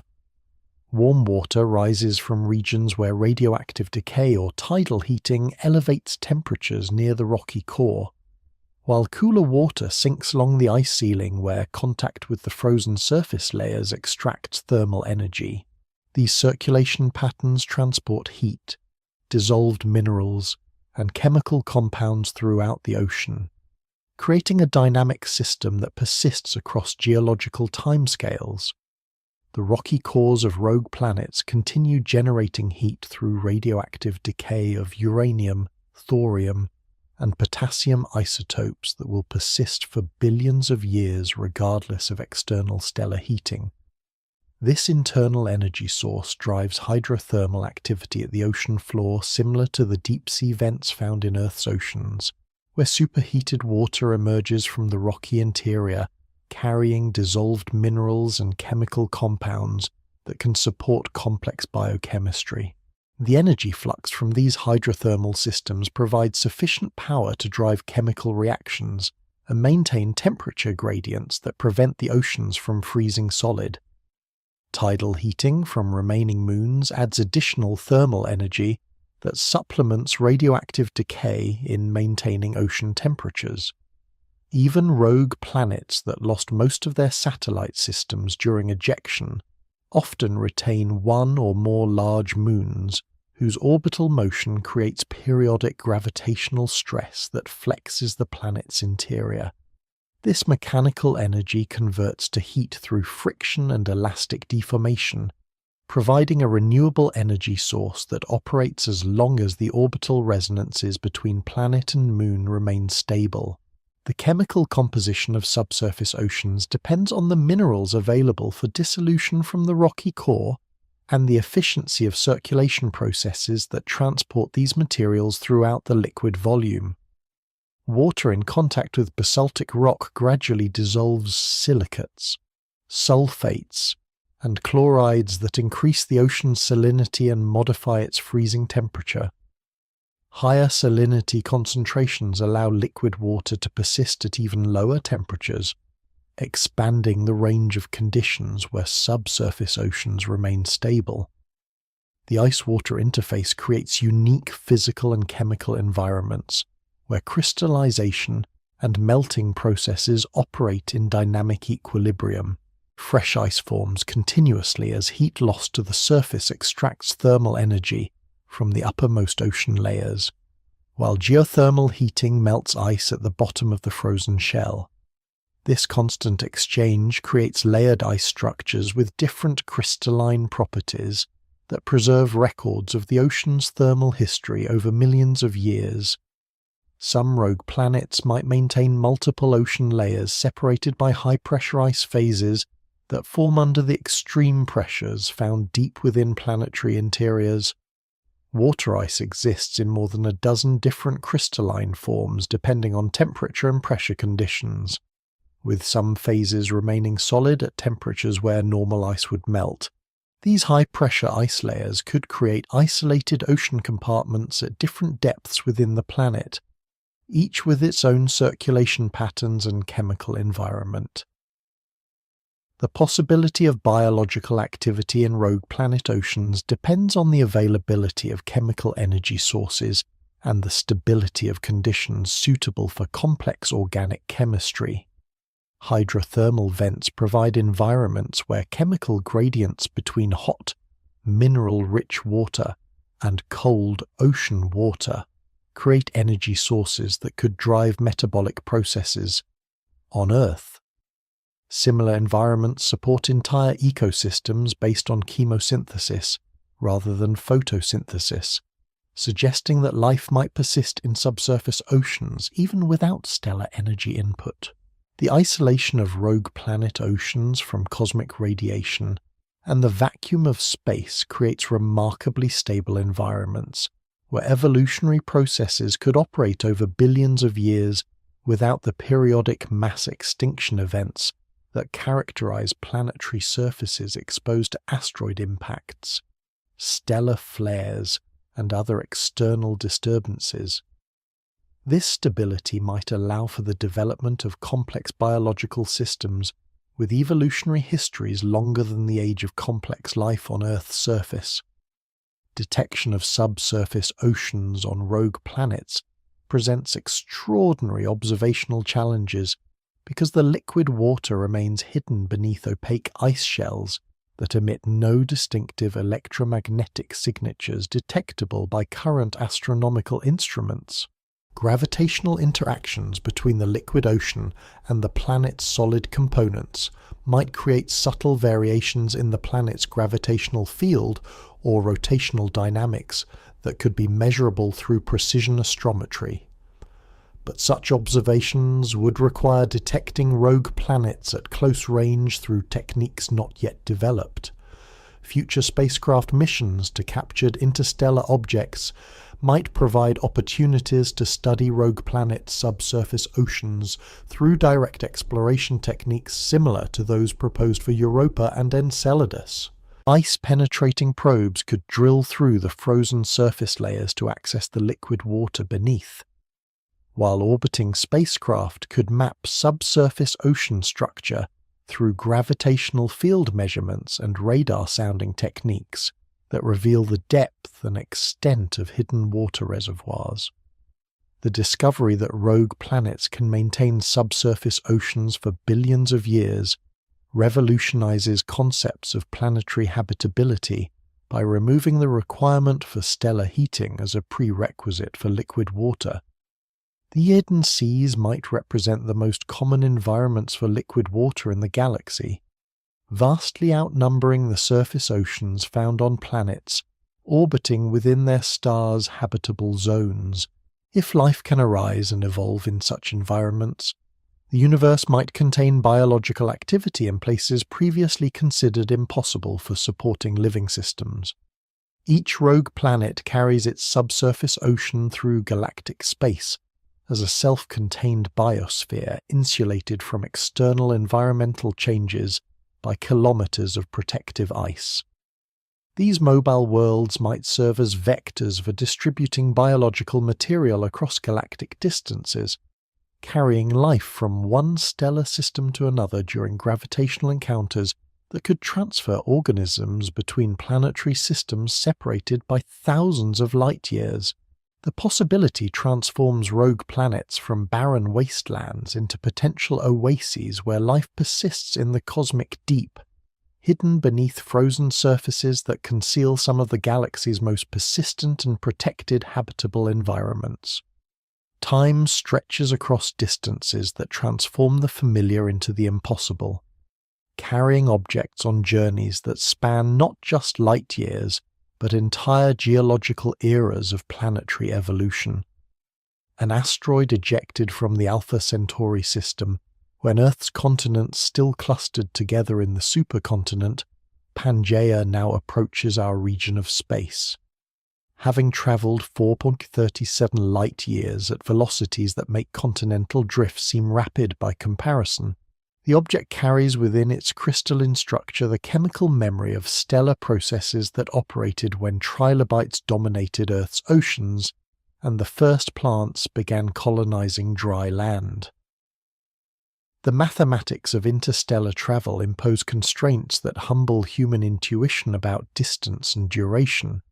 Even objects moving at exceptional velocities 50 kilometers per second, relative to their stellar systems of origin, require nearly 30,000 years to traverse the distance between our Sun and its nearest stellar neighbour. Most rogue planets and asteroids travel more slowly, following trajectories that require hundreds of thousands or millions of years to cross the voids between stellar systems. These timescales dwarf recorded human history while representing mere moments in the cosmic calendar where stellar evolution operates over billions of years. During such extended journeys, interstellar travellers experience conditions that have no analogue in the environments found within stellar systems. Cosmic ray bombardment gradually alters surface chemistry through nuclear reactions that transmute lighter elements into heavier ones, creating isotopic signatures that record the duration and intensity of exposure galactic radiation fields. Each high-energy proton that strikes an asteroid's surface initiates cascade reactions that produce distinctive patterns of secondary particles and nuclear fragments embedded in the object's crystal lattice. The density of interstellar space, typically 1 hydrogen atom per cubic centimetre, creates a tenuous medium that nonetheless exerts measurable effects on objects travelling at interstellar velocities. Over millions of years, this sparse gas produces erosion patterns and chemical modifications that accumulate into observable surface features. Hydrogen atoms striking rogue planet atmospheres at relative velocities exceeding orbital speeds create auroral phenomena and atmospheric chemistry unlike anything found in gravitationally bound planetary systems. Temperature equilibrium in interstellar space approaches the cosmic microwave background radiation. 7 Kelvin above absolute zero, creating thermal conditions where quantum mechanical effects become significant for understanding material properties. At these temperatures, molecular motion nearly ceases. Crystal structures contract to their minimum possible dimensions, and chemical reaction rates drop to levels where processes requiring thermal activation can require millions of years to reach completion. Yet even in this extreme cold, slow chemistry continues operating through mechanisms that depend on quantum tunneling rather than thermal energy. Hydrogen atoms embedded in ice crystal lattices can migrate through the solid matrix by tunneling through energy barriers that would be insurmountable at higher temperatures, gradually transforming the molecular structure of surface ices over geological time periods. These processes create chemical compounds that exist only under interstellar conditions, forming exotic ices and organic molecules that preserve records of billion-year chemical evolution. The gravitational environment of interstellar space differs fundamentally from conditions within stellar systems, where planets experience constant acceleration toward their parent stars. Rogue planets travel through regions where gravitational fields from individual stars become negligible, creating microgravity conditions where only the galaxy's large-scale gravitational structure provides directional acceleration. This environment allows for the formation of debris fields and satellite systems that follow orbital mechanics impossible near massive stellar objects. Objects that began their interstellar journey during Earth's Archean eon, when the atmosphere contained almost no free oxygen and life consisted entirely of primitive bacteria. now traverse regions of space where the local stellar population has changed significantly through galactic rotation and stellar evolution. The constellations visible from these ancient travelers bear no resemblance to star patterns familiar from Earth, because stellar proper motions have dispersed the original stellar associations into completely different configurations. During their million-year journeys, rogue planets witness stellar events that occur on timescales matching their travel durations. Massive stars evolve from main sequence burning through supergiant phases to supernova explosions within timeframes comparable to interstellar crossing times, allowing rogue worlds to observe complete stellar life cycles from perspectives unavailable to planets bound within stable stellar systems. Some interstellar travelers pass close enough to supernovae to experience the intense radiation and shock waves from stellar explosions, carrying surface modifications and isotopic anomalies that record these catastrophic events. The concept of simultaneity becomes meaningless across interstellar distances where light travel time approaches the duration of entire interstellar journeys. Events occurring now in the Alpha Centauri system happened 4.37 years ago, as measured on Earth, while signals from more distant stellar systems carry information about conditions that existed when human civilization occupied completely different technological and cultural stages. Rogue planets serve as time capsules that preserve chemical and physical records of stellar system conditions from epochs separated by millions of years. Magnetic field interactions during interstellar travel create phenomena that operate over cosmic distances and durations. Rogue planets with persistent magnetic fields gradually accumulate charged particles from the interstellar medium, creating radiation belts and magnetospheric structures that evolve over millions of years of exposure to varying galactic magnetic field orientations. These accumulated particle populations carry information about magnetic field conditions encountered during billion-year journeys through different regions of galactic space. The erosion patterns created by interstellar dust impacts reveal information about the density and composition of material encountered during extended travels through different galactic environments.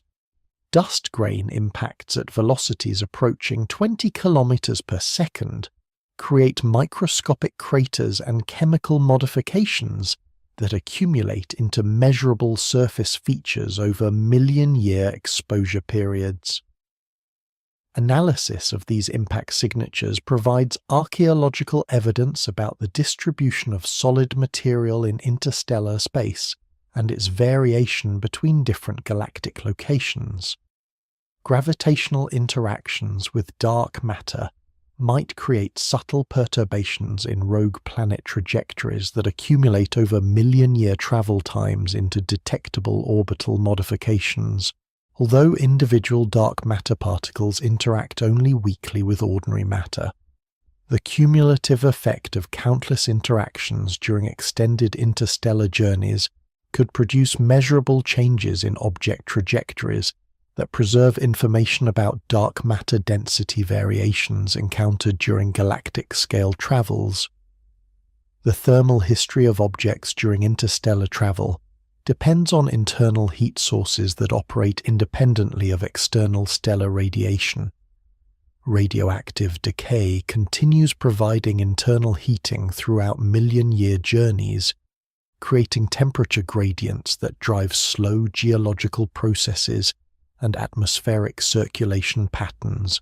The balance between internal heat generation and radiative cooling to space determines whether rogue planets maintain subsurface liquid water or freeze completely solid during their travels between stellar systems.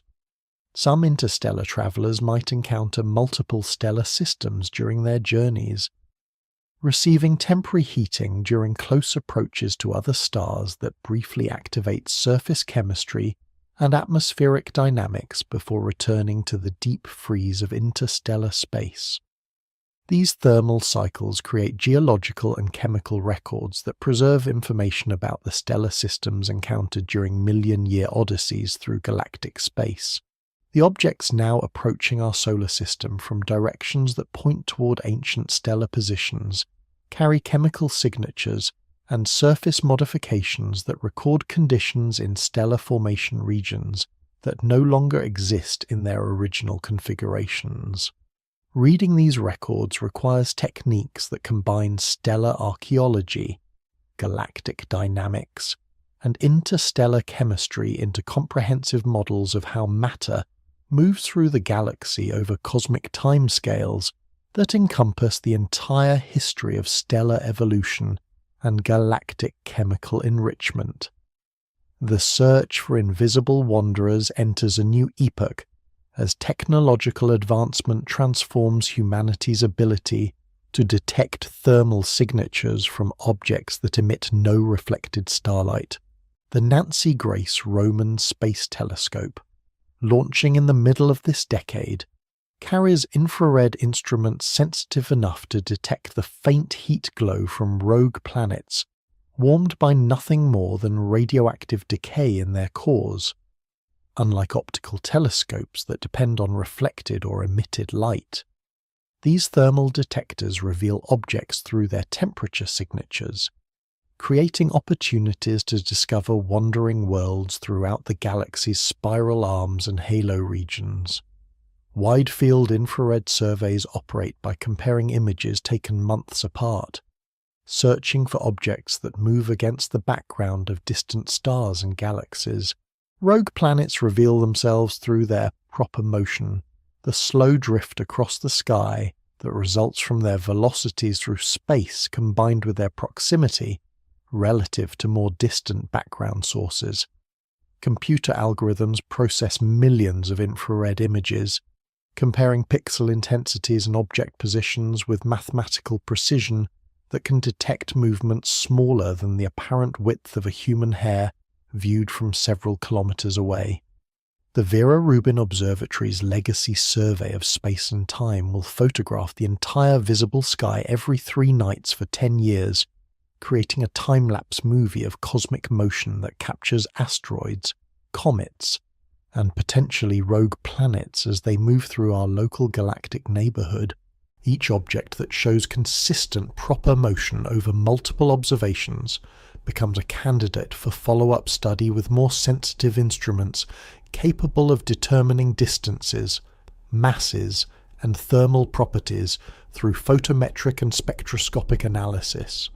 Ground-based telescopes equipped with adaptive optics systems now achieve angular resolution that rivals space-based instruments by compensating for atmospheric turbulence in real time.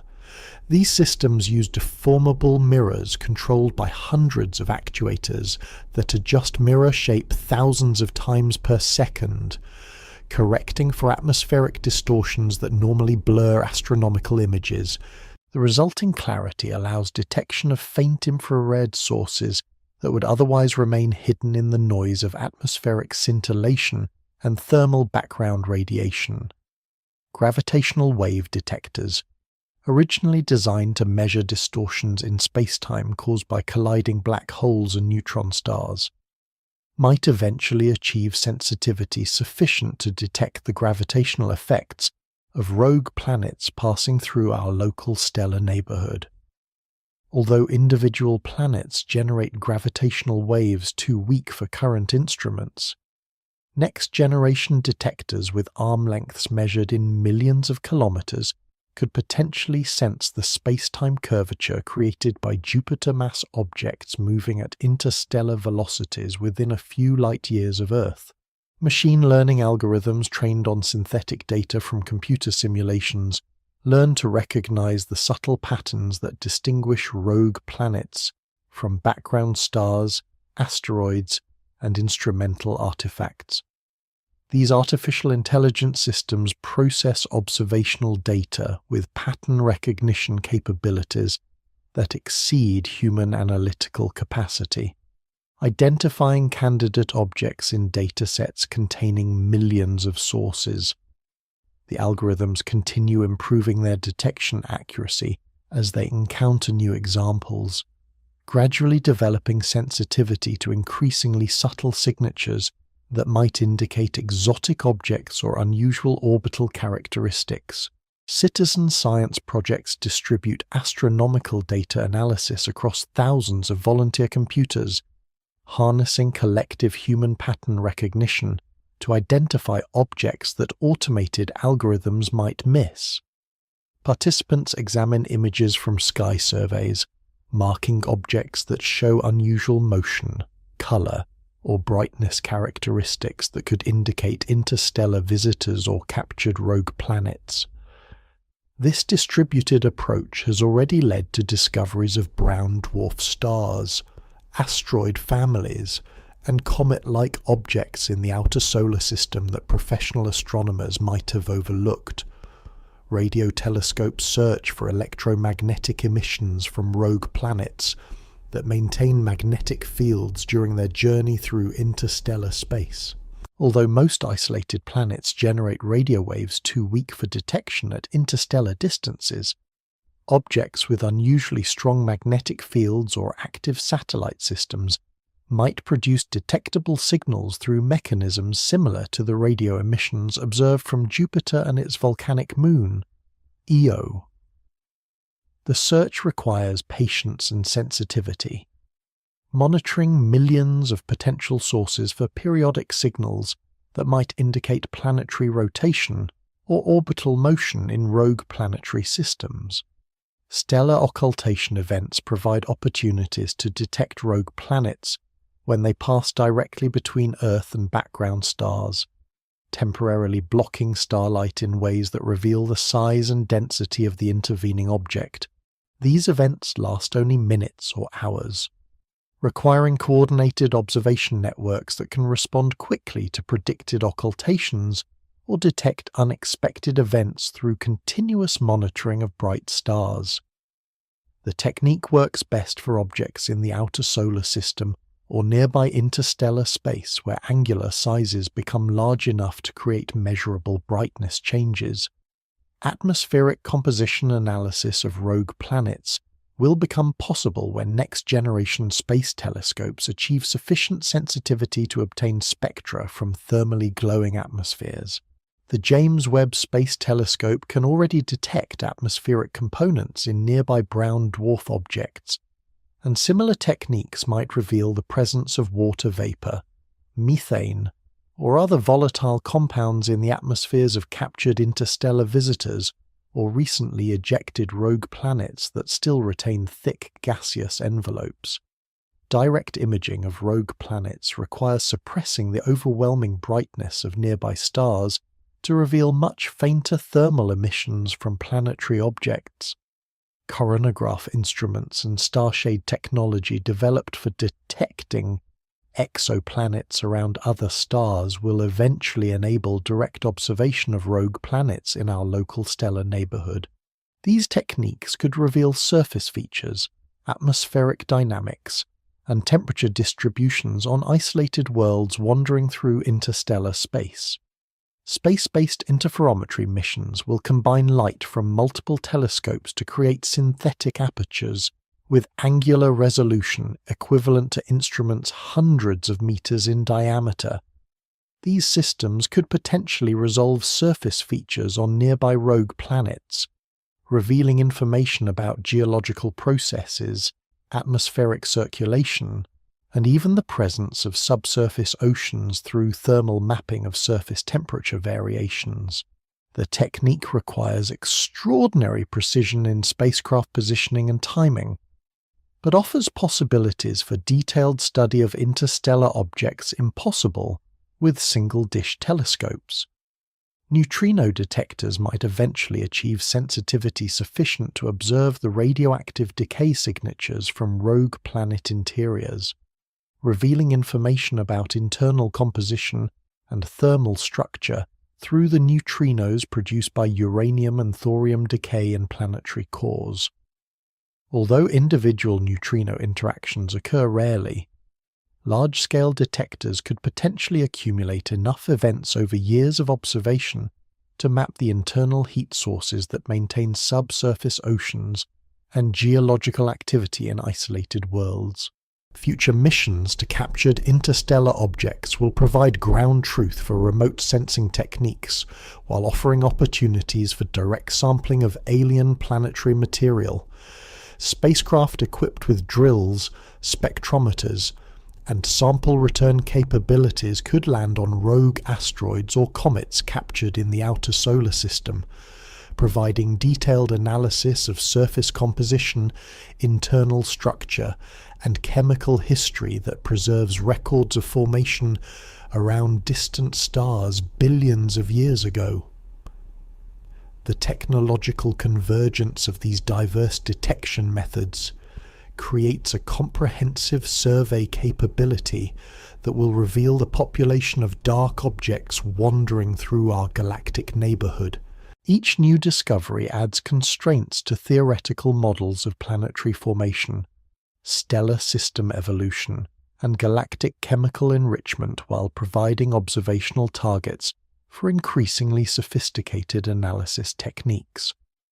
The hunt for invisible wanderers transforms from speculative possibility to systematic exploration of a previously hidden component of galactic structure. Within the next 2 decades, these advancing technologies will likely provide the first comprehensive census of rogue planets within several hundred light-years of Earth, revealing whether current theoretical predictions about their abundance and characteristics match the reality of objects actually wandering through interstellar space. Each detection will open new questions about planetary formation processes, stellar system dynamics, and the efficiency of gravitational interactions that shape the architecture of planetary systems throughout the galaxy. The success of this technological hunt will determine whether rogue planets represent rare casualties of stellar system evolution or the most common type of planetary object in the galaxy, outnumbering the worlds that remain gravitationally bound to their parent stars and challenging fundamental assumptions about where planetary processes operate in the cosmic deep.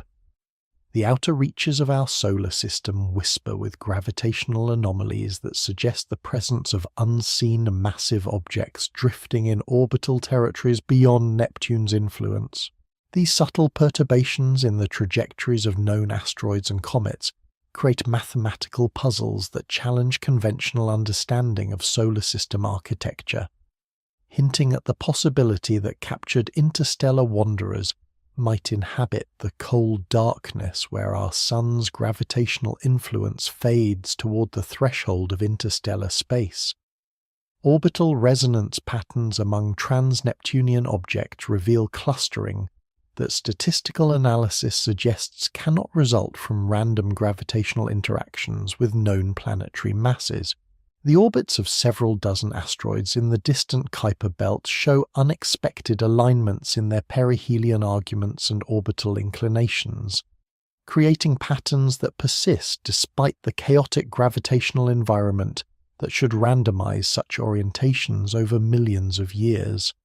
These orbital correlations require explanation through gravitational influences from massive objects that remain undetected by direct observation. The most compelling evidence emerges from analysis of long-period comets that approach the inner solar system following trajectories that originate in the Oort cloud's most distant regions.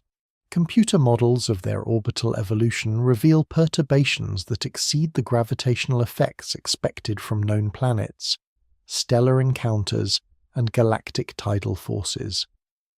The magnitude and direction of these anomalies suggest gravitational shepherding by objects with masses ranging from several Earth masses to perhaps 10 times Jupiter's mass, located at distances between 200 and 2,000 astronomical units from the Sun. Planet 9, the hypothetical super-Earth, whose existence has been inferred from these orbital anomalies, might represent a captured rogue planet, rather than a native member of our solar system.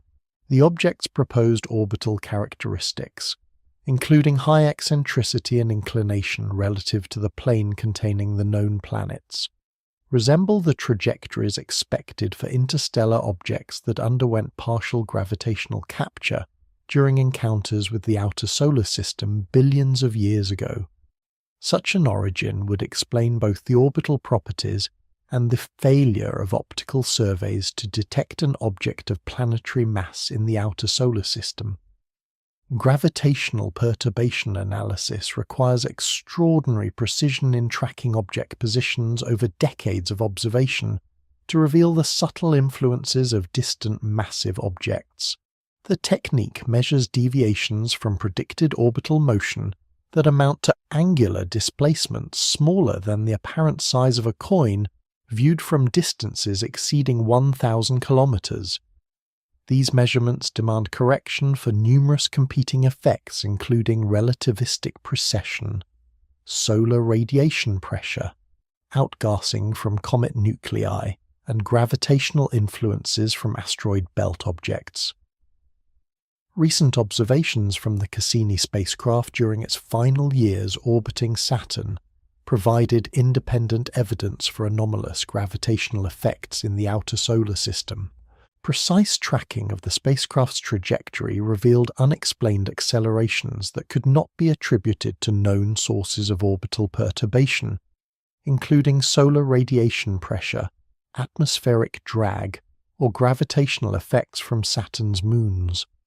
Although these anomalies remain within measurement uncertainties, they suggest the possibility of additional massive objects in the outer solar system that influence spacecraft trajectories through gravitational attraction. The search for gravitational signatures has expanded to include analysis of asteroid family dispersal patterns and the long-term evolution of comet orbits that provide indirect evidence for massive perturbing objects. Asteroid families created by collisional breakup events should disperse according to predictable patterns, determined by the velocity changes imparted during fragmentation and subsequent gravitational evolution. Observed dispersal patterns for several families exceed theoretical predictions, suggesting additional gravitational influences that accelerate the spreading of fragment orbits beyond rates expected from known planetary perturbations. Stellar occultation timing provides another avenue for detecting massive objects through their gravitational effects on light propagation. When distant stars pass behind the Sun or planets as viewed from Earth, gravitational lensing creates subtle changes in arrival times for photons following slightly different paths through curved space-time. Precision timing of stellar occultations might reveal gravitational lensing effects from massive objects in the outer solar system, although such measurements require timing accuracy approaching nanoseconds and correction for atmospheric effects that introduce much larger timing variations. The gravitational influence of captured rogue planets would extend throughout the outer solar system, creating complex resonance patterns that evolve over millions of years as objects exchange orbital energy through gravitational interactions. These resonances could explain the unusual orbital architecture of trans-Neptunian objects, including the high inclinations and eccentricities that characterize many Kuiper belt objects. Computer simulations suggest that a captured super-Earth could sculpt the observed orbital distribution through repeated gravitational encounters that gradually modify object trajectories. Astrometric surveys designed to detect stellar parallax and proper motion might inadvertently discover massive planets in the outer solar system through their gravitational effects on nearby stars. Although individual planetary masses produce minuscule effects on stellar motion, accumulated observations over decades could reveal periodic wobbles or systematic accelerations that indicate gravitational attraction by unseen solar system objects. Such detection requires measuring stellar positions with accuracy exceeding micro-arc second precision across observational baselines spanning multiple years.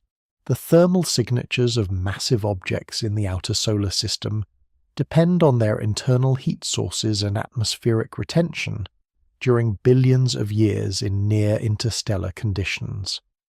Captured rogue planets might maintain detectable infrared emissions through radioactive decay or residual formation heat, while native objects formed in the cold outer solar system could remain below detection thresholds for thermal imaging surveys. This difference in thermal properties provides a potential method for distinguishing between captured interstellar visitors and objects that formed within our solar nebula. Recent improvements in orbital determination accuracy have revealed additional candidates for gravitational perturbation analysis, including irregular satellites of the giant planets and objects in highly eccentric orbits that carry them between the inner solar system and Kuiper Belt regions. These objects serve as gravitational probes that sample different regions of the solar system's potential field, providing constraints on the mass distribution and orbital characteristics of any undiscovered massive objects. The possibility that our solar system contains captured rogue planets raises fundamental questions about the efficiency of gravitational capture processes and the prevalence of interstellar objects in our local galactic neighborhood. If massive planets can be captured and retained in stable orbits around the Sun, similar processes might operate around other stellar systems throughout the galaxy, creating a population of adopted worlds that originated in completely different stellar environments. Future surveys using next-generation telescopes and improved computational techniques will provide definitive answers about the existence of massive objects in the outer solar system. The Vera Rubin Observatory and space-based infrared missions will achieve sensitivity and coverage sufficient to detect planetary mass objects throughout the regions where gravitational perturbations suggest their presence. These observations will determine whether the orbital anomalies result from unknown planets, statistical coincidences, or systematic errors in current orbital models. The resolution of these gravitational mysteries will reshape understanding of solar system formation and evolution, while providing insight into the capture dynamics that might retain interstellar visitors in bound orbits around our Sun. Each newly discovered massive object adds constraints to theoretical models of planetary migration, gravitational dynamics, and the efficiency of material exchange between stellar systems across galactic distances.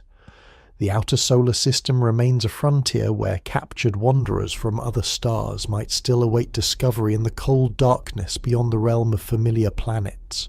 Each visiting object that passes through our solar system carries within its crystalline structure and chemical composition a compressed library of information about stellar formation, planetary evolution, and the violent history of distant star systems scattered across thousands of light-years of galactic space.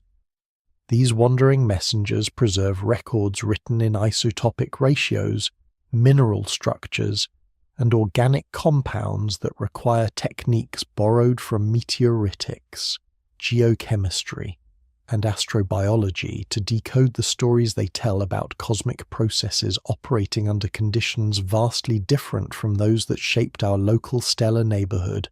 The isotopic signatures embedded in interstellar visitors provide the most direct evidence about nucleosynthesis processes in their stellar systems of origin. The ratio of magnesium-24 to magnesium-26 reflects the balance between nuclear burning in massive stars and explosive nuclear synthesis during supernova events, while variations in silicon isotope abundances reveal information about the efficiency of oxygen, burning in stellar cores, and the mixing processes that distribute heavy elements throughout stellar formation regions. These ratios serve as cosmic chronometers that record the timing and intensity of stellar evolution episodes that occurred billions of years before the objects began their journey through interstellar space. Crystalline structure analysis reveals thermal histories that preserve information about planetary formation processes operating under different temperature and pressure regimes than those found in our solar system.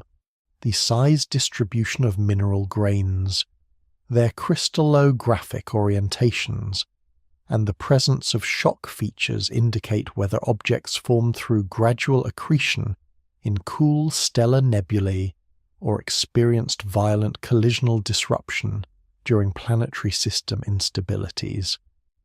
Scanning electron microscopy and X-ray diffraction techniques can distinguish between materials that condense directly from stellar atmospheres and those that underwent subsequent processing in planetary interiors or impact events. Organic compound analysis provides insights into the chemical complexity achievable in different stellar environments, revealing how carbon-based chemistry operates under varying radiation fields, temperature conditions, and elemental abundance patterns. The molecular structures found in interstellar visitors, polycyclic aromatic hydrocarbons, amino acid precursors, and complex carbon chains indicate the efficiency of organic synthesis in environments where stellar ultraviolet radiation, cosmic ray bombardment, and thermal processing create different pathways for chemical evolution than those found in our solar system's formation region. Trace element abundances in meteoritic samples from interstellar objects reveal information about stellar metallicity, supernova enrichment patterns, and the efficiency of chemical mixing during planetary system formation. Elements heavier than iron produced primarily through neutron capture processes in stellar cores, and explosive nucleosynthesis exist in ratios that reflect the balance between different nuclear physics processes operating in massive stars. These heavy element signatures provide constraints on the initial mass function of stars in the formation regions where interstellar visitors originated. Magnetic remnants preserved in metallic components of interstellar objects carries information about magnetic field strengths and orientations in their birth stellar systems. Planetary formation occurs within magnetic environments created by young stellar objects, and these fields influence dust grain alignment, planetesimal collision dynamics, and the efficiency of angular momentum transport during accretionary disk evolution.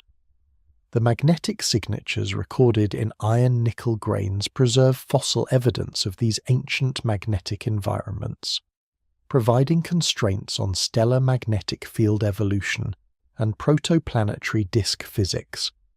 Shock metamorphic features in crystalline minerals reveal the impact histories experienced by objects during their formation and subsequent evolution in their birth stellar systems.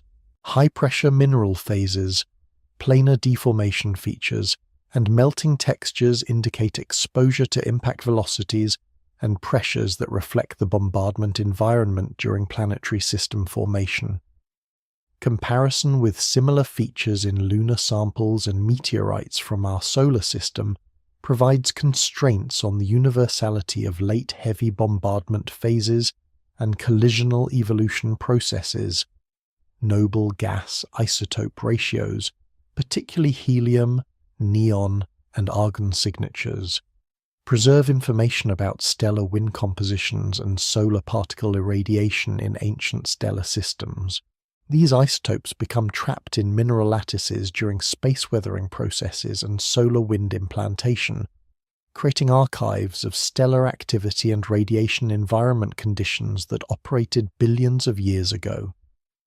The noble gas signatures can distinguish between objects that formed close to their parent stars and those that originated in colder outer regions where stellar radiation effects remained minimal. Cosmic ray exposure ages calculated from nuclear reaction products reveal the duration of interstellar journeys and provide constraints on ejection velocities and galactic trajectories. Cosmic ray spallation reactions create distinctive isotopic signatures that accumulate during exposure to galactic radiation fields, allowing determination of how long objects spent traveling through interstellar space before entering our solar system. These exposure ages, combined with trajectory analysis, provide information about the timing of ejection events and the galactic regions traversed during interstellar transit. Volatile compound inventories preserved in ice phases and organic matrices reveal information about temperature and chemical conditions in the outer regions of alien stellar systems where comets and icy planetesimals formed.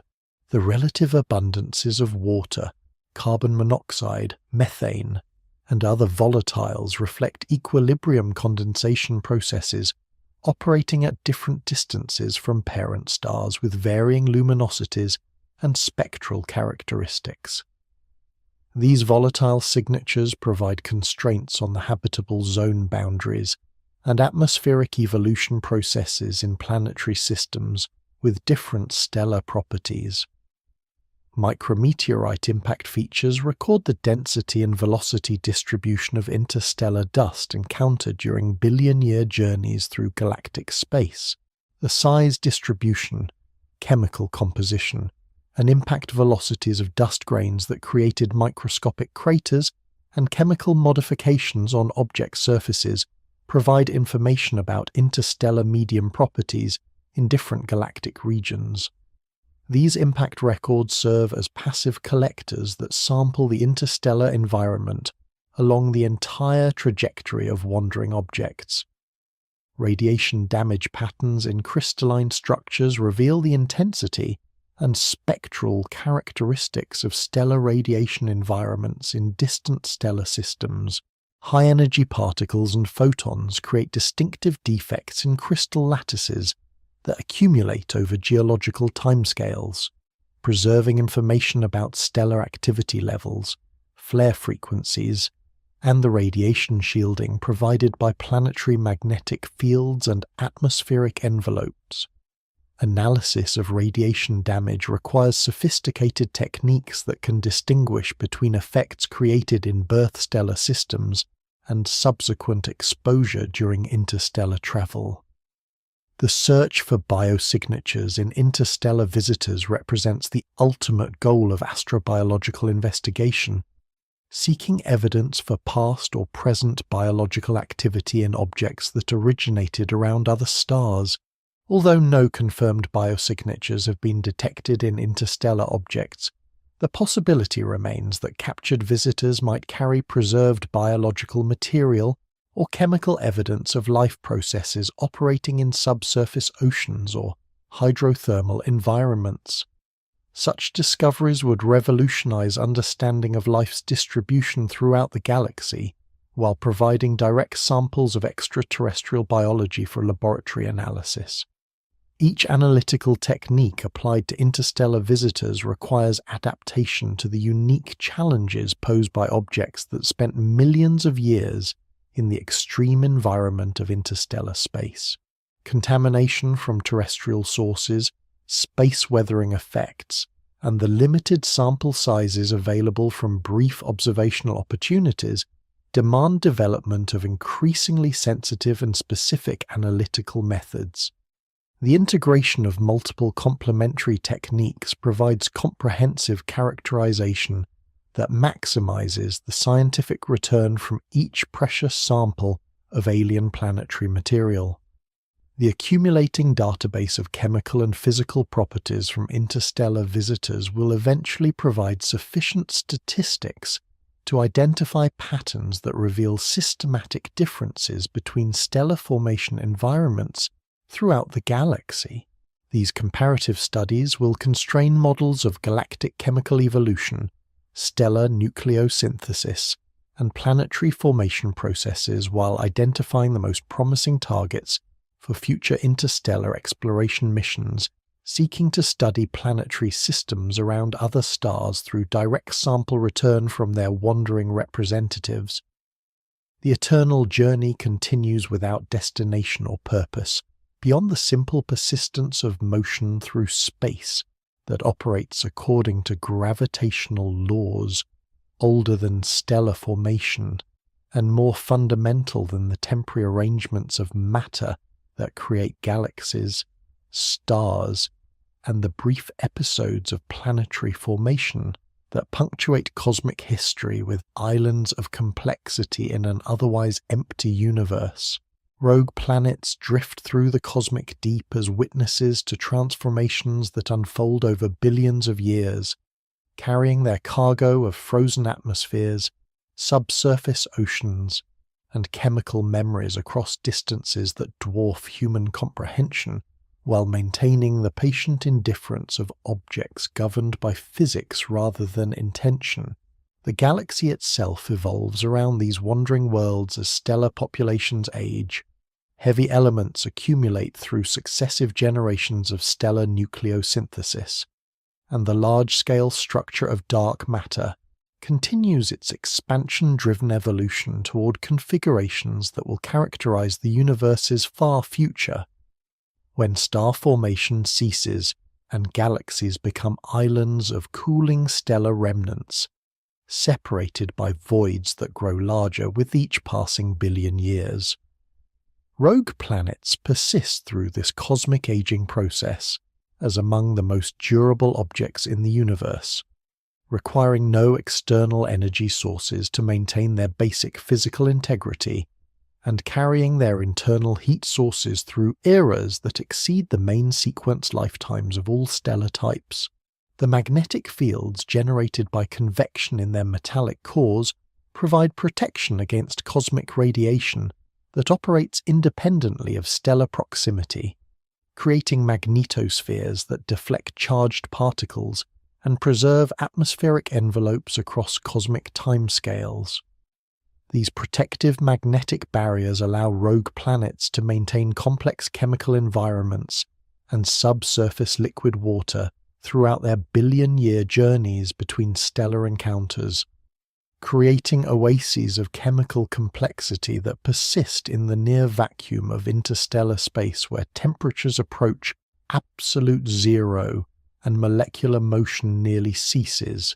During their travels, rogue planets serve as gravitational sculptures that subtly influence the trajectories of smaller objects they encounter, creating complex patterns of orbital modification that propagate through interstellar space like ripples in a cosmic pond.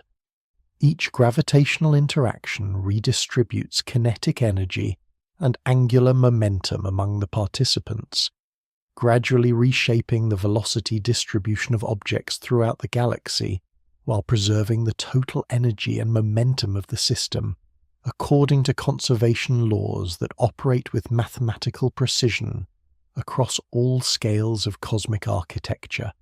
The chemical evolution recorded in rogue planet surfaces provides archives that preserve information about galactic conditions spanning billions of years of cosmic history. As these worlds encounter different regions of interstellar space, they accumulate dust and gas that reflect the elemental abundance patterns characteristic of different galactic environments, creating layered chemical records similar to ice cores that preserve terrestrial climate history, but operating on time scales that encompass entire epochs of stellar evolution and galactic rotation. Orbital resonances between rogue planets and their remaining satellite systems create mechanical energy sources that persist throughout their galactic journeys, driving tidal heating that maintains geological activity and subsurface ocean circulation across cosmic timescales. These gravitational interactions operate with the reliability of clockwork, converting orbital energy into thermal energy through friction and elastic deformation that provides renewable heating independent of external stellar radiation or radioactive decay processes. The possibility that complex chemistry or even biological processes might operate in rogue planet subsurface oceans transforms these wandering worlds from barren wastelands into potential biospheres that carry life across galactic distances through gravitational processes that operate on scales vastly larger than any individual stellar system. Such mobile ecosystems could serve as vectors for distributing biological innovations throughout the galaxy, creating evolutionary connections between stellar systems separated by thousands of light-years and timescales that exceed the duration of complex life on any individual planet. Future gravitational interactions with other stellar systems provide opportunities for rogue planets to experience temporary episodes of stellar heating that briefly activate surface chemistry and atmospheric dynamics before returning to the deep freeze of interstellar space. These thermal cycles create periodic opportunities for chemical evolution and potentially biological activity that operate on timescales determined by galactic orbital mechanics rather than the shorter cycles that characterize planetary systems bound to individual stars. The vast numbers of rogue planets wandering through galactic space suggest that they represent a significant fraction of the total planetary mass in the universe, potentially outnumbering gravitationally bound planets by ratios that approach 10 to 1. This invisible population of homeless worlds creates a previously unrecognized component of galactic structure that influences cosmic evolution through gravitational effects, chemical processing, and possibly biological activity operating in environments completely disconnected from stellar energy sources. Computer simulations of galactic evolution that include realistic populations of rogue planets reveal complex feedback mechanisms through which these wandering worlds influence star formation rates, heavy element distribution, and the efficiency of material exchange between different galactic regions. The gravitational effects of countless rogue planets create subtle perturbations in gas flow patterns that modify the conditions for stellar formation, while contributing to the mixing processes that homogenize chemical compositions across galactic distances. Some rogue planets will eventually escape the Milky Way entirely through gravitational interactions with massive objects or close encounters with the galactic center, beginning intergalactic journeys that will carry them across the cosmic voids that separate galaxy clusters. These ultimate wanderers will experience conditions where matter densities drop below 1 particle per cubic meter, and where the cosmic microwave background provides the only external energy source, creating environments more isolated than any found within galactic boundaries. The thermal evolution of rogue planets during their eternal journeys depends on internal energy sources that operate according to nuclear physics principles that remain constant throughout cosmic history. Radioactive decay will continue providing internal heating for timescales that exceed the current age of the universe, ensuring that some rogue planets will maintain subsurface liquid water and geological activity long after the last stars cease nuclear burning and the universe enters its final era of expansion and cooling. During the far future, when stellar formation ceases and galaxies become graveyards of white dwarf stars, neutron stars, and black holes, rogue planets will persist as among the last repositories of chemical complexity and potentially biological activity in a universe where most matter exists in the form of elementary particles, radiation, and exotic stellar remnants. These wandering worlds might serve as arcs that preserve records of planetary evolution and biological innovation across timescales that encompass the entire thermal death of the universe. The radio signals detected from mysterious sources in intergalactic space might originate from rogue planets equipped with natural or artificial mechanisms for generating electromagnetic emissions, creating beacons that operate across cosmic distances and timescales.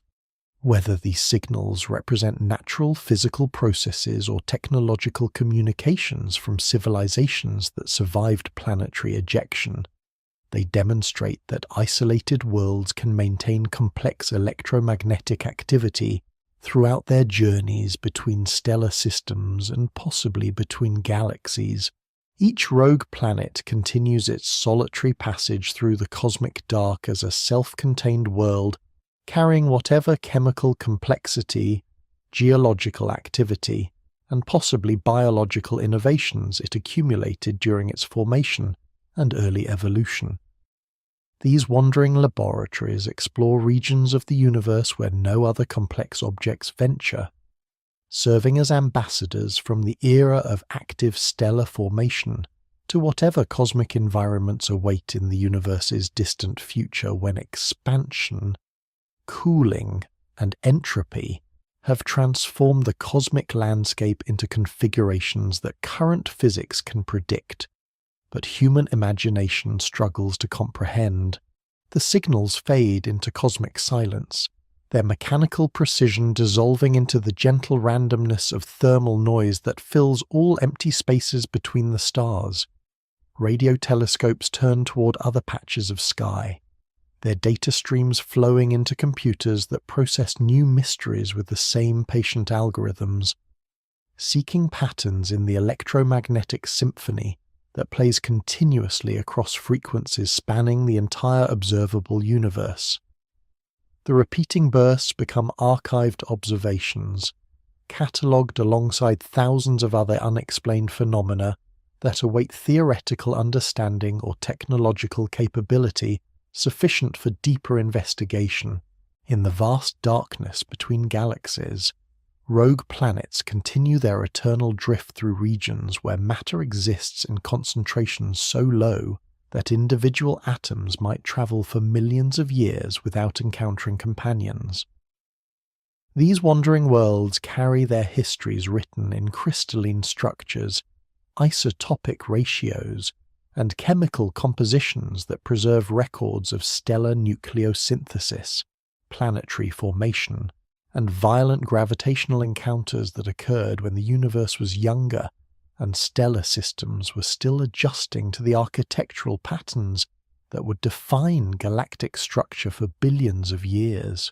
The subsurface oceans beneath their frozen surfaces maintain temperatures and pressures where liquid water persists through radioactive heating and tidal interactions, creating isolated environments where chemistry operates according to the same physical laws that govern terrestrial biochemistry, but under conditions of complete isolation from stellar energy sources. Whether these hidden seas support biological activity remains unknown, but their persistence across cosmic timescales provides havens where complex molecular processes continue operating throughout billion-year journeys between chance encounters with other gravitational systems. Time moves differently in these remote territories where gravitational fields from individual stars become negligible, and only the galaxy's large-scale structure provides directional influences on object motion. Rogue planets experience time as a sequence of nearly identical epochs, punctuated by rare gravitational interactions that briefly perturb their trajectories before returning them to the steady motion that carries them along invisible currents, flowing through the cosmic deep, according to equations that describe matter distribution and gravitational evolution across distances approaching the observable horizon. The radio signals that reveal their possible existence grow weaker with distance, as the inverse square law dilutes electromagnetic energy across expanding spheres of space, until even the most sensitive receivers can no longer distinguish artificial patterns from the background radiation that permeates all regions of the universe. But the signals continue propagating outward at light speed, carrying their precise timing and mysterious periodicity toward regions where other civilizations might detect them billions of years in the future, when the galaxy's rotation has carried all current stellar systems into completely different configurations. Sleep comes gently to the wandering worlds as internal heat sources gradually diminish through radioactive decay, and tidal interactions weaken through orbital evolution. But these cooling processes operate on timescales so vast that they remain nearly imperceptible across the remaining lifetime of stellar activity in the galaxy. The rogue planets settle into thermal equilibria that will persist throughout the universe's expansion toward maximum entropy. When temperature differences disappear and the cosmic microwave background approaches absolute zero in a future too distant for current cosmological models to describe with confidence, in this cosmic twilight, where signals fade and temperatures equilibrate. The wandering worlds find their most profound rest in the mathematical certainty of physical laws that continue operating regardless of whether any observers remain to measure their effects. Gravity, electromagnetic forces, and the nuclear interactions that power radioactive decay maintain their fundamental constants, while galaxies drift apart and stellar formation gradually ceases across a universe that grows larger, colder, and more sparsely populated with each passing epoch. The eternal journey continues in silence and darkness, carrying its passengers deeper into territories where space and time assume dimensions that exceed human comprehension, while operating according to principles that remain constant throughout all transformations of matter and energy. In this deep cosmic sleep, rogue planets discover the ultimate stillness that awaits all objects when motion becomes purely relative and temperature differences vanish into the uniform coldness of maximum entropy. Sleep well, wandering worlds, in your passage through the infinite dark.